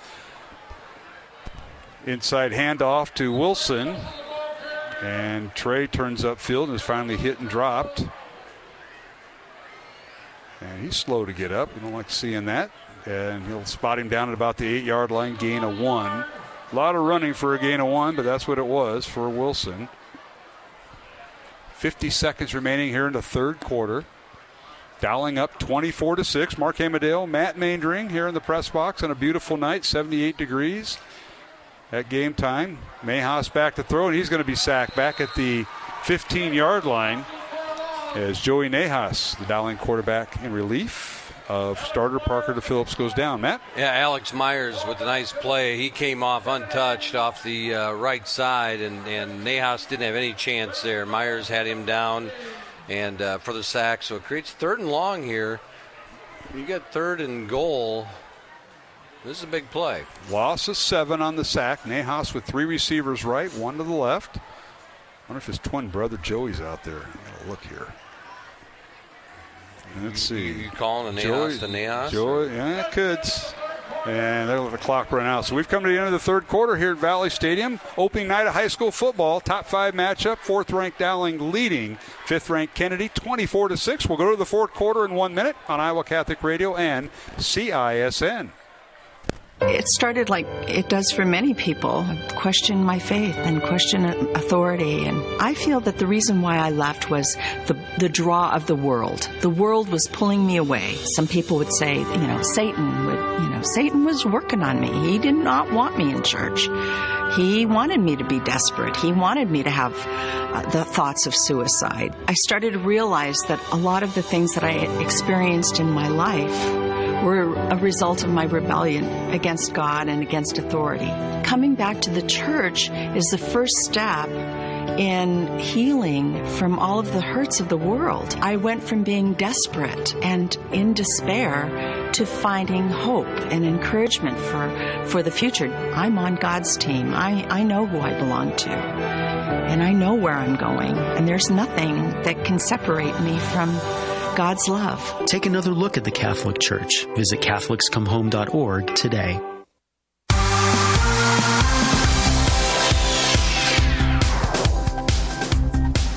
All right, welcome back to Valley Stadium in West Des Moines. Like that bumper music? I did. That's a nice little jingle. Yeah, again. Thanks to Matt Wilcom at Iowa Catholic Radio. You see his kids running around the hallway. It's Roman. Yeah. And Josephina. Mary Stastny on the board. Mary's on the board. Did a great job tonight. Getting that bumper music going. Watched her in the choir at Mass. Oh, she can sing? Oh, yeah. She's a really good singer. Huh. Interesting. All right, here's Dowling with the ball. Begin the fourth quarter. Nahas throws in the end zone. Pass incomplete. Dowling's going to get a break there as they call pass interference. Wilson was the intended receiver. And help me out, Mark. That's an automatic first down. It's just 15 yards. 15 yards. Yeah. Is it half the distance on this? I believe they will. Mr. Heimerman will let us know. Yeah. Randy's crew does a great job. So you really don't, in high school football, the gamble there is really, if you think you're going to give it up, give it, take the penalty because there's no automatic first down. Yeah. So it's still going to be third down. Right. Now, and half the distance. Yeah, and half the distance. We've had that issue before, and it is not an automatic first down. Right. So 3rd and goal at the 7 for Dowling. Maroons lead it 24-6. Well, thank our listeners and our viewers tonight from Cedar Rapids all the way to Central Iowa. I do have a couple scores. Centennial's up on Ankeny 24-10. That's a mild upset there, if you will. Ankeny was ranked number 1 in a lot of polls, and now the ball is loose and now picked up by Kennedy, and now it's a foot race, and finally tackled by Trey Nahas. Or Trey Wilson, I think, got him. Yeah. And, that was Joey Nahas on the tackle. Okay. But ball came loose and picked up all the way up to the 45-yard line. Let's see if we get the replay. Our monitor's down. Yeah, well, it's coming back. Refresh. There it is. Now I just it was Nahas on the tackle. 30. So he chases him down. Yeah, Carson Borek, the senior, on the fumble recovery. The other score I was going to give is it's Southeast Polk up on Valley 17-13 in the fourth. What a game that is. Rematch of a state title game of a few years ago. And now back to throw is Gianforte from his own 45-yard line, pass incomplete. Not the, they were off there, him and McCrary, which doesn't happen very often. Gianforte read a different, got a different read from the defender, and McCrary didn't break it off, and Gianforte was expecting him to break it off. Tonight's game on Iowa Catholic Radio brought to you in part by the Catholic Tuition Organization, Construction Professionals, and Bows in the Floors. Our thanks to Mercy One. And it'll be 2nd and 10. Kennedy. Now, toss play to the tailback, and this is a different one. Doyle is back in, and he is snowed under. Jacob Doyle. Oh, yeah, that's too bad. And now penalty flag down. The Maroons get a little anxious there and excited. Joel Sanko. I was just going to say, Joel whistled for a penalty. He made a great play. He came up and hit the defender in the block, and then he just went and blows him up and gets to the running back. And then after the play, he was just too excited. He had Coach Jack excitement going. So it was a 9-yard loss on Doyle's carry, but this will be tacked back on to Kennedy with the unsportsmanlike call on Sanko. And that's the first time we've seen Doyle back in the ball game, too. Yes, you talked about that. He wasn't in the third quarter. And I don't believe he's a two-way player. I don't think we've called his name on or number on defense. So, yeah, he might have been shaken up. What a year they had. Doyle was part of that state championship baseball team of Kennedy that knocked Dowling out of the finals. He was a designated hitter throughout that whole series. So he's had quite the summer. Yeah, what a run by that baseball team. Tremendous team. That was fun to watch.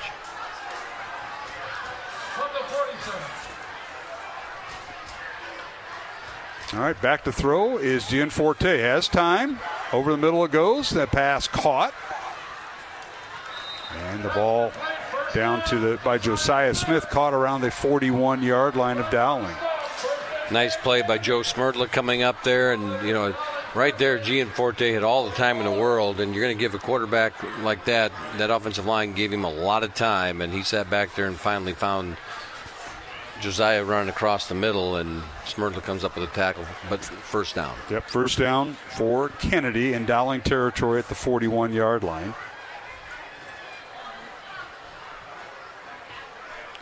So Gianforte out of the shotgun. Back to throw, now being chased. Whirls to his left and throws it away. And was that Middleton? Yeah, it was. Yeah, Middleton out there giving chase. Leo Thornton also in there. Leo's a guy who on the depth chart, Matt, backs up Carter Smith. Now, Carter's a starting center. And Coach Wilson and Coach Jack, the defensive line coach, would really like to see Leo play a lot because that'll give Carter some time off. And you try to eliminate the two-way, but he's the wild card. Leo has to, step up, and he just did. He did. All right, 2nd and 10. Oh, nice play. And down goes again the tailback for Kennedy, and that is Jacob Doyle, and he's taking a beating here.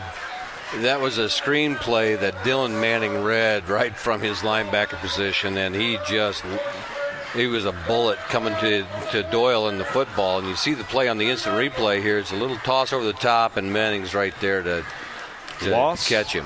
Of 2 on the play. So that'll bring up 3rd and 12 for Cedar Rapids Kennedy. 24-6. Dowling with the lead. 10 minutes left in the fourth quarter. Gianforte back to throw, fires it over the middle. Nice catch that time. He had to come back for it, and that was Josiah Smith at the 30-yard line. He's got the first down. He does have the first down. That's great hands by Josiah Smith. And again, Gianforte throwing on the run right there, back across his body, makes a nice throw. Parker Pearson had good coverage, but Josiah Smith juggles it for a second, brings it in, first down. So 1st and 10, Kennedy from the Dowling 29.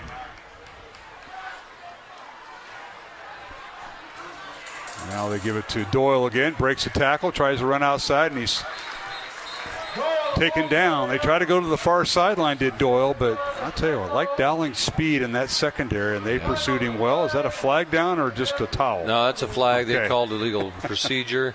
And Jackson Miller came from a long ways away right there and makes a nice tackle on the field. And the Dowling defense, to your point, Mark, just strung that out.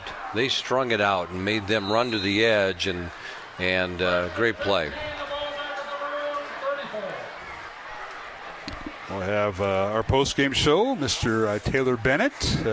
Taylor, Ian Middleton, and is one of our candidates, along with Dylan Manning, to interview. What do you think? No doubt about it, guys. They've been every bit as advertised the whole night. Everybody that we talked to before this game talked those guys up, and they delivered. They certainly have. Got a penalty on Dowling offside with 8:50 to go, so... Let's see. You got Manning. You won't have the mosh pit because he's a defensive guy. Yeah. So it's when them offensive linemen come around, and that's when it gets interesting. And Middleton got the start at defensive tackle and running back. So impact on both sides of the ball tonight. You know what? Ian Middleton is not a captain, but he is a team leader. He is. And we both, Matt and I know this personally, but you'll find that out if you don't know him. Taylor, good kid. Yeah, he's a class act and everything you'd want to see in a high school kid. He is. Well, the handoff goes to the guy, just like that, and the tackle is made by the guy we're going to talk to, Ian Middleton. I'll tell you what, Doyle is having trouble. He said, "Coach, might want to take me out and let tailback number 3 in there or 4." My goodness. I was talking to Coach McClain earlier this week, and we were talking about Middleton, and he said we were at Central Camp or one of their camps earlier in the summer, and he said he heard some of us coaches talking about some different packages, and he just turned to us and he said, "Coach, I don't come off the field." All right, low snap. Gianforte has it. Nice hands. Back to throw he goes. Fires it out to the near side. Caught by McCrary, and he can't turn upfield. The ball was ruled down at the 35. This is my man, Jay Flora. Outstanding high school baseball and basketball and football official. Jay says, no, it's dead, and that fumble doesn't exist. Yeah. I love it. All the window dressing, but no show on that one. You know, the defense there, they strung that play out as well, you know, and the speed of the defense really is showing up. They've allowed the Cougars to drive down the field a little bit, but when they've crossed the 50, it's gotten real stingy by this defense. Hey Taylor, I don't know if this ever existed when you played, but you're not looking ahead to the Valley Week, right? Just because you never look ahead, right? I am. No, not. I'm talking about when you played. Oh, definitely not. Definitely not. Especially with the first game tonight and the second week. You're too excited. Is that who we play next week? Yeah, that's who we play, man. Okay. Yeah, Valley Week. So I just wanted to be sure these kids were focused on Kennedy. And now you start turning your attention to Valley, so you don't want any shenanigans happening here. I'm telling you, these kids were locked in on this game. There was one thing about it is Coach Wilson, talked about this youth, and again, the youth of that offensive line is where he was, focusing his attention. This was a test, and it was all hands on deck for tonight. Will Barreto almost came up with interception. The ball was tipped right at the last moment for the Dowling free safety. Pass incomplete. 4th and 15. Now Gianfredo, he's going to keep the football, and he's going to run out of bounds. And, bodies go down, and now penalty flag out. And that's Coach Smith. I hope he's all right. We had friendly fire over there. And Coach is pretty tough. Played at Iowa State. You got to be tough there. Yeah. And they're going to have a personal foul on Dowling, so this drive's going to continue. I had to watch that. It was just you saw him going out of bounds, but I didn't. They were out of bounds away. Gianforte out of bounds at the 25, gain of 9. Should have been a turnover on downs, but a penalty on Dowling. Late hit, and that'll extend the series for. You notice Coach Smith, he didn't even dust himself off. He just got right up. That was his guys are around him. They're pretty protected. Kayla Abrahamson checked him out. I don't know what we're doing here. We're shifting. Did they pick it up? I think they talked it over. The staff did, and we don't have the replay, but they picked it up. Because I kind of thought I think he's gonna bring it up. He played it once. We might play it again here. Yeah. I thought the hit was inbounds. Here it is. Sean's got it up here. You see the runner there, Matt, and that's Gianfrit Forte. There was no real hit out of bounds. It just was this collision because he ran into Coach Smith. Yeah, Pagano was near it. Dowling. Leo, number 54, but they picked up the flag. Officials talked it over. Dowling football. But they marked off yardage. Half the distance. I don't know. But they called after the play? I'm going to text the referee. His phone's in the... Right? Yeah. That's Dowling football. So it was a dead ball, I think. Dead ball. And so it was fourth down. So it was fourth down. They didn't pick up the first down. Right. They were short. Dead ball, and then you assess the penalty, and the offense comes out. Yeah. That has to be it. All right, 6.5 to go. That's what we're going with. Yeah. Sounds good. Line of scrimmage was the 13. Dowling starting their drive, and we got to check on personnel here. We get a new running back in the game. Looks like got a new Quinn Schmblock. Yep. Schmblock. And quarterback just switched. Parker DePhillips back in. Handoff goes to Shelton. Oh, that was Shelton on that play. Okay. And Cohen carries up to about there we go. I like it when they 15-yard line. Now Schmblock was in the game, so my eyes weren't throwing me off too much there. No, Quinn is the backup fullback to Jackson Miller. Wears number 20, junior. This is nice when I can see it on this screen because then I shouldn't miss. Yeah. All right, Parker DePhillips back in at quarterback for Dowling. 3 receivers right.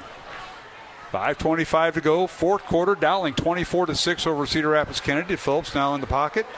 Looking downfield, fires over the middle. The pass is caught, and receiver just laid down at the 30-yard line. And that is a first down. Trey didn't lay down on purpose. I think he's got a cramp. Oh, and we got an illegal player downfield, it looks like, or do we got a timeout? I think it's a timeout because Trey's down in the field. I think there is a flag. You're right, there is a flag. Yeah, ineligible man downfield. I think the preliminary signal from our lead referee, Mr. Randy Heimerman, and that'll move Dowling back with 5:15 to go. All right, what's going on down there, Taylor? Yeah, I think you're right, guys. I think a cramp for Trey Wilson. Going back, that was a really big-time play back by Joey Nahas, tracking down the fumble recovery there. This game could have been a heck of a lot closer with almost a full quarter to go. But Maroons trying to grind the clock out now. But now they're deep in their own territory. Good point, Taylor. It is 3rd and 11 back at the 12-yard line. Yeah, and right here you're going to be careful because you don't turn it over here inadvertently. Yeah, 5 minutes to go here in the fourth quarter. And here's an inside handoff to, I believe, Shelton in there. Helmet comes off. And they're going to stop the clock. So with 4:45 to go, Dowling up 24-6. Fourth down coming up, and the Maroons will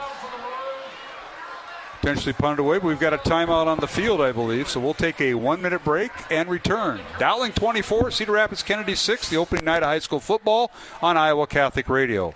Support for Iowa Catholic Radio is provided by Ashworth Vision Clinic. Complete eye exams, contact lenses, glasses, glaucoma testing, and urgent eye issues. 515-440-4610. AshworthVision.com. Support for programming is provided by Construction Professionals, serving customers through a proven process, creating unique design, functionality, and artistic beauty. Construction Professionals is a Catholic family business built on a strong foundation. CPCustomHomes.com. Support for programming funded by Blessman International. We bring the good news of the gospel to South African children and their families through faith formation and locally sustainable programs. As the Fellowship of Christian Athletes location for all South Africa, our Sports for Christ complex provides student access to friendly competition where discipline and dedication are developed. Learn how you can support programs like Sports for Christ or experience the hands-on engagement of a mission trip at blessmaninternational.org.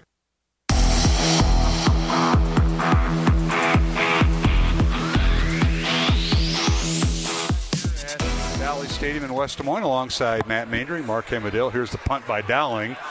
Takes a Dowling bounce and a roll towards midfield, and that's one of those plays right there in that punt. For anybody watching the game right now, it hit a Dowling defender, and that's a live ball yet. And so there, if you're the punt return team, you go pick that ball up because there's no loss. There is no loss, yeah. That's a good point. Hey, I want to mention to our good friends at the Catholic Worker House, organized to provide an ongoing researches to the Des Moines Catholic Worker House in support of its 49-year mission. Every guest walking in our door represents Jesus Christ himself. Well, it's open 5 days a week, serving over 700 meals, and our good friend Frank Cordero and many of the fine folks are needing donations. Please be generous to donate. friendsofcatholicworker.com. friendsofcatholicworker.com, or you can mail a check to the Catholic Worker at P.O. Box 1386, Ankeny, Iowa.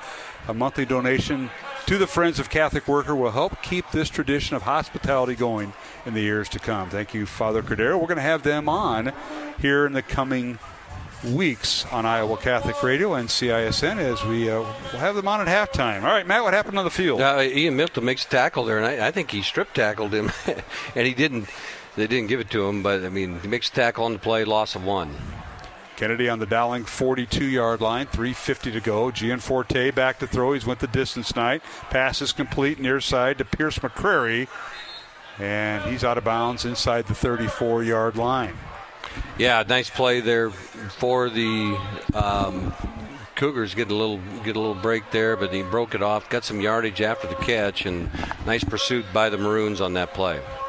Ball's on the 34-yard line. Reminder, next week, Dowling Valley. We'll be back to 6:30 pregame, 7 o'clock kickoff here at Valley Stadium.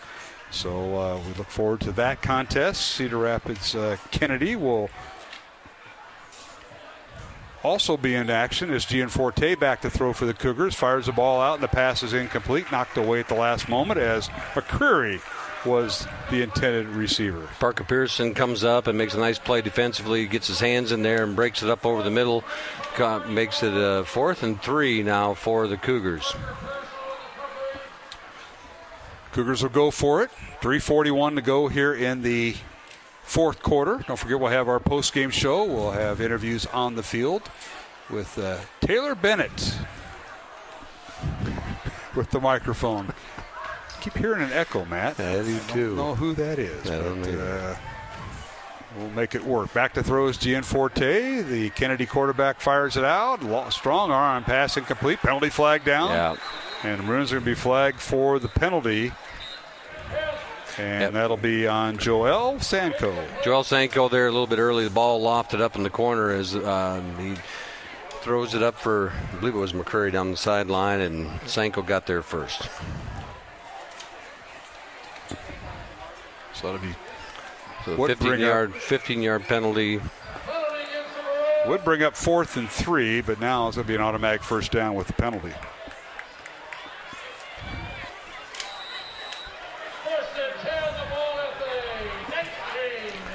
So for the Maroons, they've gone the distance with this front four up there, and you're right that Leo Thornton has gotten extended play here in the second half.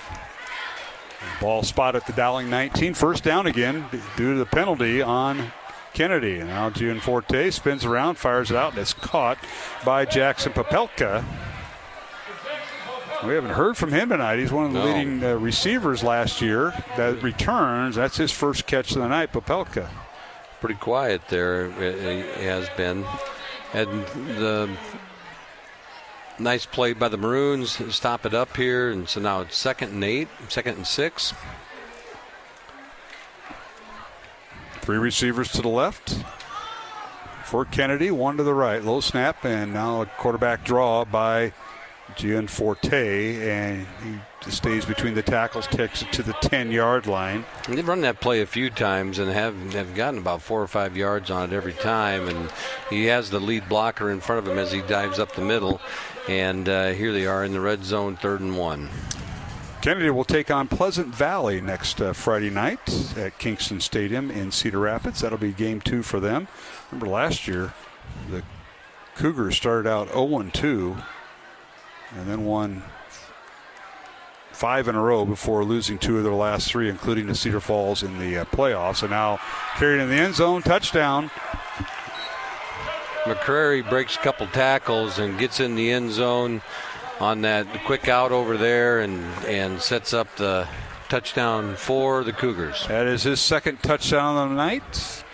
For somebody who receives the ball quite a bit. Look, that's a nice move. That was a nice block out there by the other receiver as he went out there, and McCrary got that ball and scooted up sideline. So McCrary with his second touchdown of the night. First one was 5 yards back in the third quarter, and now a 10-yard reception or 10-yard run here in the fourth quarter with 2:46 remaining. And now the Kennedy Cougars going for 2. Yeah.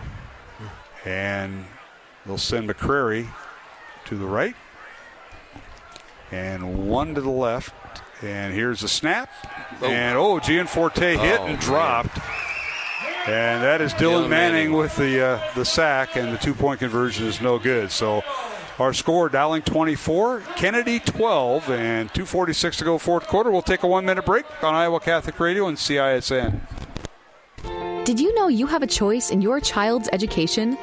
Smaller class sizes, dedicated teachers, a sense of community, and a caring learning environment. Whether it's in the classroom or at home, Diocese of Des Moines Catholic Schools deliver the best value in education, and we offer tuition assistance to help you afford it. Learn more about how the Catholic schools in the Des Moines Diocese might be the right choice for your child. Visit dmdiocese.org/schools. Support for Iowa Catholic Radio is provided by Dental Associates, addressing your smile needs and dreams. 515-225-6742. Des Moines-DentalAssociates.com. Thank you, Dental Associates, for your support of Iowa Catholic Radio. Iowa Catholic Radio, connecting listeners to Christ every day with people like you. Hi, I'm Lisa St. Arnold from St. Joseph Church in Des Moines. Thank you for listening to Iowa Catholic Radio.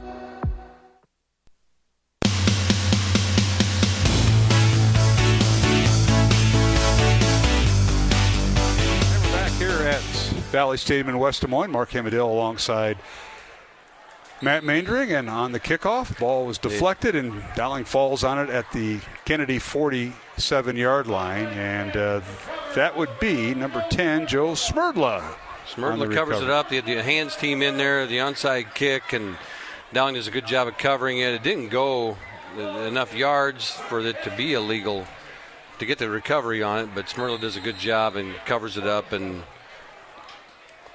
here we go with the Maroons on offense, and it looks like we got DePhillips coming back out to lead them, and Ian Middleton in there at tailback again. All right, Parker DePhillips. Taylor Bennett, you're on the Dowling sideline. An update on Trey Wilson, just a cramp and pickle juice. Is that what you're using? Oh, yeah. still doing pickle juice. I like that, Mark. Oh, God. You know how that works. It works. It works. It does work. I think Vinny Gianforte is going to be seeing Dylan Manning in his dreams tonight. Oh, my goodness. Just ate him up there, and he's kind of eating him up all night. I'll tell you what, though, guys, I've been really impressed with Gianforte, and I think he's just being hampered a little bit by a young offensive line, and that's also just a credit to how dominant the Dowling defensive line has been all night. But I think he's going to be one of the best quarterbacks that the Maroons face kind of all season. Well, Dowling has at least got 5, maybe 6 sacks if you count the one during the 2-point conversion. That's just amazing tonight. Phillips back in there. Shelton gets the handoff. Cohen inside the 30 down to the 25-yard line. Cohen makes a nice cut there and makes a little shimmy at the line of scrimmage, breaks through, gets 8 yards. Taylor, I'm going to ask you your thoughts on the Dowling offensive line. Brand new, except for the Dowling center, and that's Carter Smith, the captain. He got a little bit of playing time last year, but tackles, guards new, tight end new. What's your assessment of the Dowling offense? It's a lot. It's a lot of new guys and a lot of inexperience. But I think they passed the test here. I don't know. What do you guys think? They no real huge plays, not really a ton of chunk plays, but they grinded out enough yards down to put themselves in really good and manageable third down situations every time. And in pass pro, I thought they were fantastic. Yeah, they did a really good job. I agree. Well, I'm going to be interested to see the questions you ask Coach Wilson. That might be one of them, his thoughts on his offensive line, because that's something that he holds dear to his heart. And, just a Game 1 assessment before Game 2 and Game 3. You got Valley and Ankeny down the road, so you got to get through tonight and enjoy this one. Big time. 55 seconds remaining. Dowling up 24-12 here on Iowa Catholic Radio and CISN, the voice you heard on the sideline. Taylor Bennett, he'll be asking the questions tonight on our postgame show. We hope you stay tuned for that, as we'll have CISN along with our interview segment. Handoff deals to Shelton. Cohen breaks a tackle, now finally wrestled down by Rex Preston, the senior linebacker for Kennedy, and that might be the final play of the contest. Ankeny got drubbed by Centennial tonight, 31-10. Valley came back and beat Southwest Polk 20-17. Southeast Polk. Yeah. So Valley gets the win late, and those are a couple big games there. It certainly is. Other games going on tonight. You mentioned Ankeny and Ankeny Centennial going on in Ankeny, and Centennial picking up the win. Ankeny's ranked number 1. Valley was 2. Southeast Polk 3rd. Dowling 4th. Kennedy 5th. Waukee 6th. Centennial is 7th. City High out of Iowa City is 8th. Waukee Northwest 9th. And Johnson at number 10. That's the Class 5A out of Radio, Iowa. We've already got one upset. Yeah, Waukee beat up on Ames tonight, 59-14. Those are all the scores I got from the area. Van Meter did pick up the win, by the way. I knew that was coming, just didn't know when. All right. All right. Maroons pick up win number 1. Dowling now 1-0. Kennedy falls to 0-1 with the win. 24-12 the final. Dowling with touchdowns by Ian Middleton, a 4-yard run. Marty Blount with a 23-yard field goal. And then Parker DePhillips' first touchdown pass, a 7-yard touchdown pass to Jake Scow. Gave the Maroons a 17-0 lead at halftime. And then DePhillips hooked up with the second touchdown pass of the night with Trey Wilson from 18 yards out to start the third quarter. Maroons up 24-0. And then Pierce McCrory on a 5- and 10-yard run to tack on a couple touchdowns for Cedar Rapids Kennedy. The Maroons win it 24-12. We'll take a 2-minute break as we go to our post-game show here on Iowa Catholic Radio. Some people just don't know when to leave, Matt. I know. I'll see those guys Wednesday at the men's stag. I'll see you too. I'm looking forward to that. Again, the final, Dowling 24, Cedar Rapids Kennedy 12. Along with Matt Maindring, I'm Mark Hamadale, and of course Taylor Bennett will be back with halftime or post-game interviews from the field as we take a 2-minute break down our network stations and our CISN folks. We'll be back after these messages. Christ Our Life, a Catholic conference for our searching souls. Come celebrate your Catholic faith where lives are changed. Speaker at the Christ Our Life conference, Jason Everett. How we can respond as Catholics to gender, that delicate issue. If you've got family, friends, who identify as trans or non-binary, what's the Catholic response to that? September 28th and 29th at the Wells Fargo Arena in Des Moines. Details and ticket info at ChristOurLifeIowa.com. Mercy One is proud to support Iowa Catholic Radio. Mercy One helps you live your best life. Find personalized care for you and your loved ones at mercyone.org. Want to keep up with what's happening at Iowa Catholic Radio? It's easy. Receive our free weekly email update to stay connected with your favorite radio station. Just visit iowacatholicradio.com and sign up today. This is Iowa Catholic Radio, connecting listeners to Christ. The holiest man in the world on himself. The things you have heard about me are all true. The fact that I spent 3 years of my youth training to be an astronaut matador before my conversion. That I chose marriage over the ministry because I felt I needed an extra dose of humility. And that I once taught a horse Gregorian chant. Each person has a unique path to holiness. But the call is universal. What's yours? Stay holy, my friends. A message from Iowa Catholic Radio. Support for Iowa Catholic Radio is provided by Skeffington's Formalwear, in business since 1951, with locations in Des Moines, West Des Moines, Coralville, and Ankeny. Skeffington's Formalwear, fitting you for life celebrations. Online at skeffingtons.com. Iowa Catholic Radio, connecting listeners to Christ every day with people like you. Hi, I'm Beth Henderson from St. Boniface in Waukee. Thanks for listening to Iowa Catholic Radio.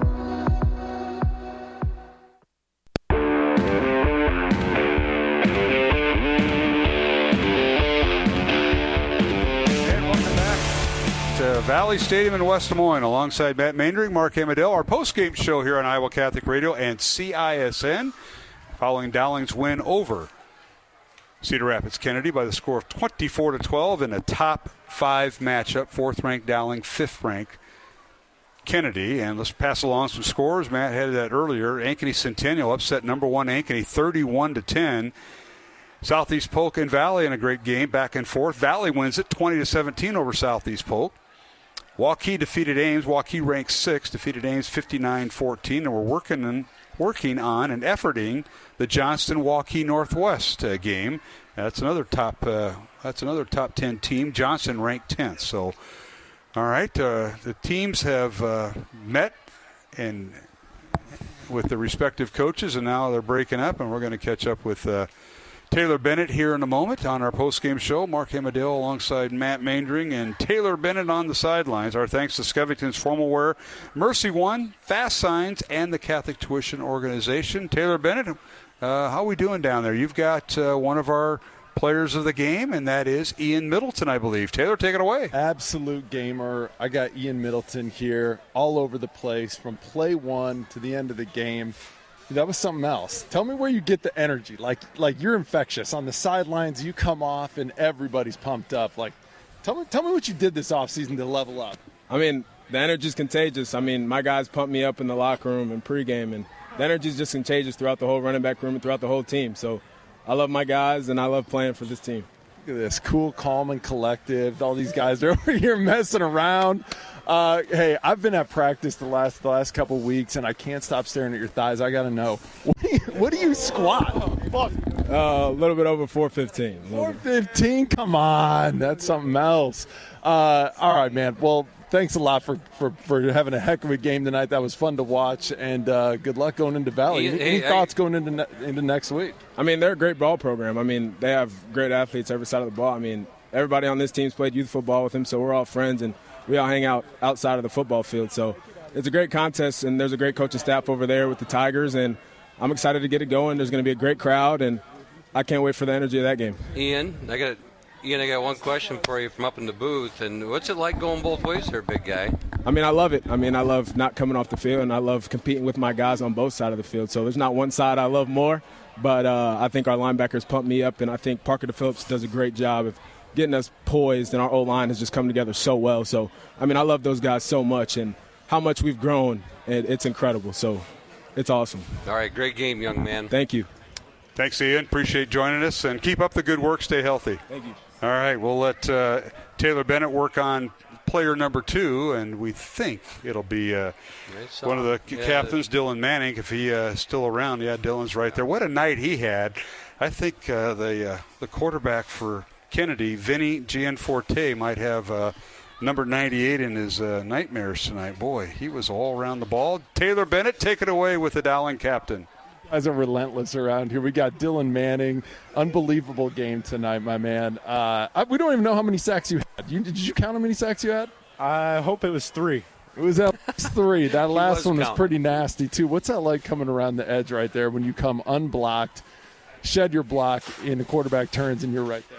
It's amazing. We had a good game plan in, and I got off the outside. They didn't block me, and just get to smoke the quarterback. It's my favorite thing to do. I love that. I was asking Ian Middleton the same thing. You and him, I feel like you guys just feed the rest of the team all the energy. Tell us about, like, going in from your junior to your senior season. Like, this is your last hurrah. This is the last go-around. Tell me about the offseason and kind of what you did to prepare for this. You know, we don't get a lot of this. We get to come up here very rarely. Everything we had all summer, it was a relentless effort. No matter what we were doing, we were doing it to the max.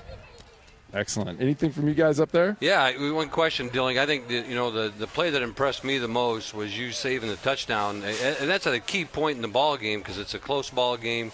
You chase him down from the back and make the stop at the 3-yard line. Talk us through that. You know, it's important to help your guys. You got to have their backs no matter what, and I gave full-out effort. I knew I could get him down, and we ended up getting the stop. It was a great play. Yeah, that shows the heart of the line right there when you're able to come back and do that, and that's a great play.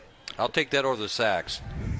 Hey, Dylan, a question for you. Now you're a 3-year starter, and you were elected captain. How did that make you feel as part of this program? It's awesome. I dreamed of it ever since I walked into the school. It's an amazing feeling, and I can't wait to help this team get better, and hopefully we can make a long run. Well, you're a good leader, my man. Good luck next week. I know Valley is waiting for you, and stay healthy, and we'll talk to you next time. Thank you. All right, that's Dylan Manning joining Taylor Bennett as we'll transition over to head coach Tom Wilson here in a moment. Dowling with the win tonight, 24-12. Reminder along the network stations, this will be, we will sign off from the CISN group once we talk to Coach Wilson. And I think he's being interviewed potentially by some TV. But, Taylor, you got to go find your coach. I mean, you never know where he ends up sometimes. The media sometimes will grab him. But nonetheless, we'll keep it here. We mentioned some of the scores, Matt, and we hopefully we've gotten an update because I got the wrong. Johnson 27-17. You trust the source? I don't, because he's got Johnson over Johnston, so okay. that tells you. One too many dilly bars tonight, I think. I don't know. Well, a reminder, next week we will be on the air and I think we're with CISN, I believe. We'll be on the air at 6:30 with our pregame show. 7 o'clock kickoff, Dowling and Valley. Dowling fans will be on the visitor side, but the Maroons will be wearing their home uniforms, the Dowling home game, so keep that in mind next Friday night right here at Valley Stadium. Johnston 28, Waukee Northwest 17. Okay, so 10th ranked Johnson with the win over 9th ranked Northwest, another top 10 battle. So Taylor's still working for Coach Wilson. He may have – oh, there he is. Taylor, take it away. I'm sorry. Yeah, I got Coach Wilson here after a big first game, first win of the season, win number 199 at Dowling. Coach, a lot of talking about the offensive line coming into this game, young guys. Give us a grade. Well, I'll have to look at the film first before we can give them a grade. But I honestly thought they held up pretty well.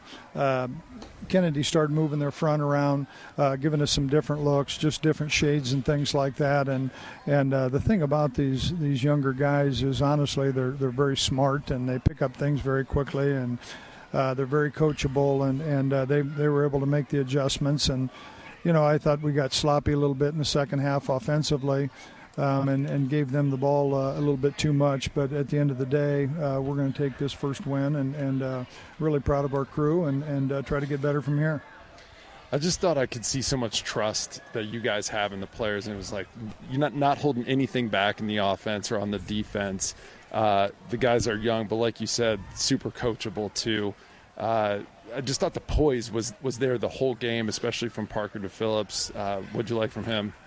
Well, I thought Parker had command of the offense and was doing the things that we asked him to do. And, he's been around the game a while, and he understands what we're trying to do and things like that. And, honestly, I thought Joey Nahas came in and did fine too. And, we've got two good quarterbacks there. And so I'm looking forward to see how all of this progresses. But, we do have some young kids, but you mix in the Dylan Mannings, the Aiden Ducharmes, and the Carter Smiths and Parker Pearsons and Trey and among some others. And there's some veteran leadership there too. So, again, week one, happy with what we did. And we're going to have to get a lot better. And it's only one game, but it's a great way to start. Coach Wilson, you see Dylan Manning make that play and chase him down to the 3-yard line. What does that mean to your young team? Awesome example. To be honest with you, I brought it up at halftime. I told him it was the play of the game, and we had only played one half. We're going to show that on film from years to come. Yeah, that's good stuff. I told him I'd take that over his sacks any day because that just shows you the heart. Yeah, unbelievable play by him. And to be honest with you, with the fumble and Joey Nahas, the only one in the way of a touchdown, and he makes the tackle in the open field when that's really not what he does. So that's a great effort by him too. Yeah. And Coach, I know playing several kids both ways, you got to learn to kind of trust or get somebody else developed. So that, like your center Carter Smith doesn't have to go two ways. Neither does Ian Middleton. How was that development? Because I thought Leo Thornton, who backs up Carter at tackle on the defensive side, did a nice job when he got in there late. And that's got the thing Taylor talked about was trust, and I think you can see that in him. No question. I think that's a good point. And Mark Widd talked about Leo a little bit in the pregame. that he was a kid that played, mostly JV ball last year and made a name for himself doing that. And to the point where we thought, okay, this kid can help us the next year, and here he is. And really proud of Leo and who he is and what he is. And it's great that he gets a chance to play on Friday nights.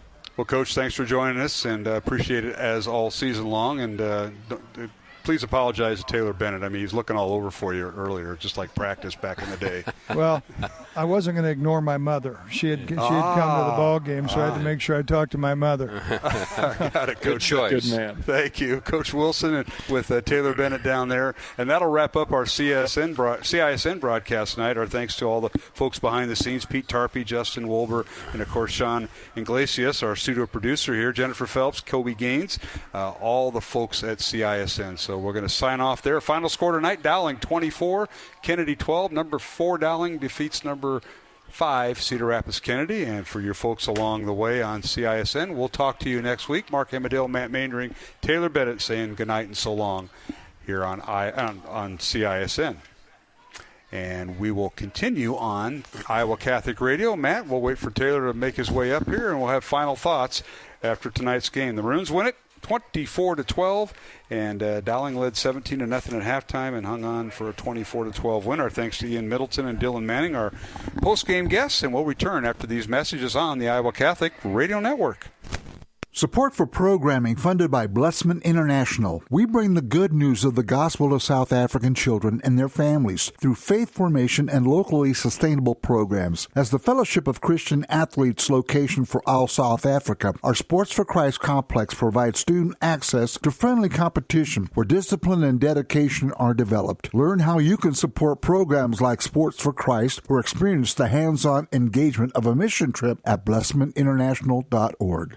Support for Iowa Catholic Radio is provided by Bozen the Florist. Valentine's Day, Mother's Day, weddings, whatever the message, say more with Bozen. Bozen.com, 515-244-ROSE. Bozen makes the moment mean more. Support for Iowa Catholic Radio is provided by Skeffington's Formal Wear, in business since 1951, with locations in Des Moines, West Des Moines, Coralville, and Ankeny. Skeffington's Formal Wear, fitting you for life celebrations. Online at skeffingtons.com. KWKY Des Moines, K233BT Des Moines, KIHS Adel.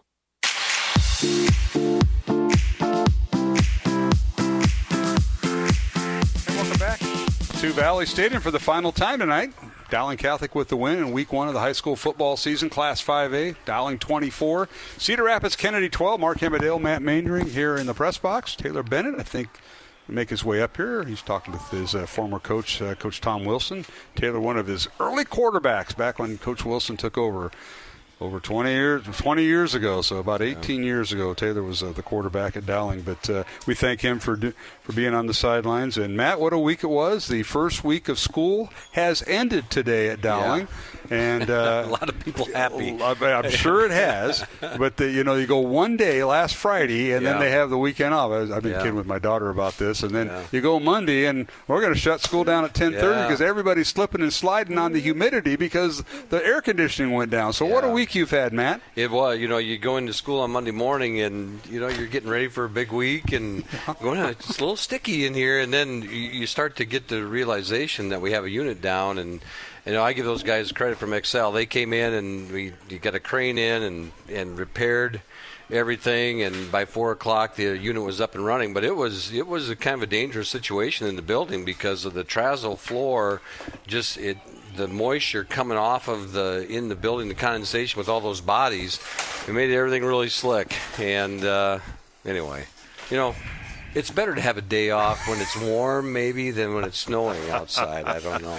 But we had a great week. The volleyball starts off, and they get their first win at Norwalk, and you see the band out here tonight, and they sounded well, and the cheerleaders and the dance team.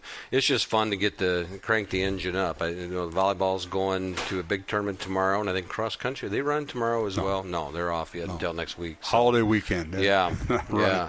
So it's just a lot of fun things, and girls swim and dive is getting ready to get started too. And they're getting the field ready because Valley is hosting, Valley Stadium is hosting a 8-man games, 2 of them tomorrow. Oh. And 2 of the teams are over 5 hours apart, so they're meeting here, and they're having a doubleheader. I think 4 o'clock they start 8-man football, high school football here at Valley. So they got to get the field narrowed. You're seeing some of the things they're doing. Got the goal lines in already, and away we go. They're going to get some portable goalposts from Martinsdale St. Mary's. Valley people were telling me. So anyway, as we have our post-game show, what a week. And then next week we're going to see more. Boys golf got underway this week, too. Yeah, they've been going along and playing well. And so my question is, how many practices have you seen? How many practices have you seen, Mr. Taylor Bennett, as you make your way up here?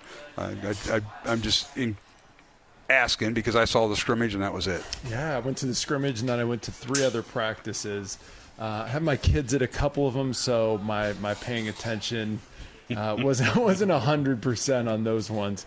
But kind of the way that some of the coaches explained some new wrinkles to their offense really came to fruition tonight. And again, just so impressed with every level on the defense and every area on offense as well. Just the execution was so spot on, and kind of really all of us, and even the coaches not really knowing what to expect tonight coming into this game. I think the score honestly feels a little closer than it actually was. This game never felt like it was ever going to tilt the other way. Just really impressed by the Maroons after not really knowing what to expect. And I think that's where Coach with his young team, he saw it getting sloppy. He mentioned something about that. You have the young team that's up 24-6. And in the middle of the third quarter, I think we were all feeling that, well, we got this game kind of locked up. And you saw the intensity level shift a little bit. And, and for a young team, of course, and again, Coach is talking about a young team, but he's really talking about his offensive line. Let's not kid you. I mean, he's talking about the young offensive line. Everybody else is either, a lot of senior-led things, but it's overcoming.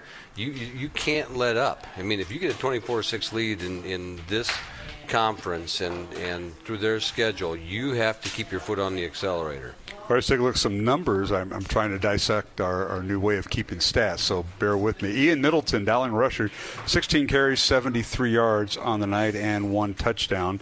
Colin Shelton, 12 carries for 33 yards. Trey Wilson, 2 carries for 13 yards. And quarterback Parker DePhillips, 2 carries for 9 yards. For Cedar Rapids Kennedy, Jacob Doyle, 10 carries, held to 18 yards, and that was the number one thing I think circled on the Dowling defense was keeping that underway, keeping that in check. I'm trying to decipher some of this, guys, so bear with me here. The leading receiver for the Maroons, Jack Barrett, 3 catches, 48 yards. Jacob Scow, 3 catches, 40 yards. Trey Wilson, 2 catches for 28 yards. Ian Middleton, 1 catch for 15 yards. And Jackson Miller, 1 catch for 13 yards. Of course, Scow caught a touchdown pass, and so did Trey Wilson from quarterback Parker DePhillips, who threw for 2 scores tonight. So that's some of the limited numbers I have as I'm trying to kind of decipher. Who'd have thought, Mark, even 5 years ago, you'd be sitting there on your cell phone looking at pictures and reading the stats. I got to get a bigger cell phone because our guy, and we appreciate that. Dowling coach staff provides us that, and they took the time. So thanks to them on that. So, well, gentlemen, before we wrap up, next week, Dowling Valley will be on the air at 6:30. Kickoff at 7. CISN will provide coverage at 7 o'clock, so we'll be simulcasting. And, all right, Taylor, I know it's been a while, but it's Valley Week, and you know what goes on there. Nothing's really changed. Same coaches, Coach Wilson and Coach Swenson, both Hall of Fame coaches. What's your take on the Valley Tigers? And they got a win tonight, as folks may have not known. 20-17, Valley defeated Southeast Polk at Southeast Polk. So your thoughts? I mean, yeah, like you said, it's kind of been the same for a long time around here. And the Maroons have gotten the best of the Tigers kind of overall, I feel like, during Coach Wilson's tenure. But that game in the Dome, I think, probably still stings from a couple of years ago when Valley made that comeback. And I'm sure that still gets thought about. That was a Dowling team that you thought had a shot to win it all that year a couple of years ago. I was going to say, he did such a nice job tonight, and then you bring that up. Yeah. He did such a nice job. That was a long, quiet ride home. Come on, Ice. Yeah, that's a nickname in high school. Ice is like, come on, Ice. Valley Dowling defeated Valley last year 14-0 here at Valley Stadium. So you could throw that out the window because Valley was banged up, and then they got healthy, and then they went on a roll. So you know, they're going to be. They are the team to beat. You know, and I think in the preseason everybody talks about it is. They've got a lot of talent coming back, and they're going to give. It's going to be, you know, as it always is. It's going to be an exciting game, but I think this one is going to be a little more exciting than normal. I just got a feeling there's going to be some energy out there that's a little different. We haven't seen in a couple of years in the regular season game, and I'm looking forward to it. Yeah, Ankeny was upset tonight. Ankeny preseason #1, and they're the ones that knocked off Dowling last year to go to the Dome, and it was 31-10 Centennial over Ankeny. So this is going to be a very balanced year. Valley's 3-point win over the three-time defending state champs, the Southeast Polk Rams, Waukee over Ames, and then Johnson defeating Waukee Northwest. That's kind of a slight upset. Johnson 10th and Waukee Northwest 9th. So it's going to be a lot of fun, and this was just week 1. We got 8 left.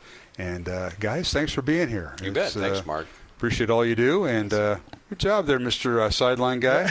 Now, where's your kid? Did you lose him? Oh yeah, he went home at halftime with Mom. I see. Because I said you had a kid he was watching. I said, "Where's this kid at?" You know, did he get on the bus? Yeah, he just got scooped up by the players. He's heading back to the high school. Thanks a lot, guys. Appreciate it. You bet. And thanks, Mark. We will talk to you next Friday night. And that'll wrap up our show tonight, guys and gals. Thank you for everything. Mary Stastny on the board, and our thanks to the folks at CISN. And again, the final score for the final time: Dowling Catholic with the win, as 4th-ranked Dowling defeated Cedar Rapids Kennedy 24-12. For Mary Stastny, I'm Mark Hamadil. For Matt Mainring and Taylor Bennett, we'll be on the air next Friday night, 6:30 pregame, 7 o'clock kickoff, Dowling Valley. Don't miss it, and we'll be on the air at 6:30 for our pregame show. Until then, have a safe and blessed, faith-filled Labor Day weekend.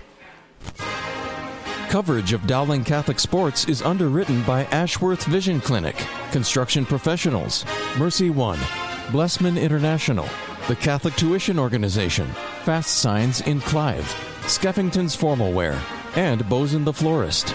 Please support the businesses that underwrite Iowa Catholic Radio. The preceding has been a Dowling Catholic Sports presentation on Iowa Catholic Radio.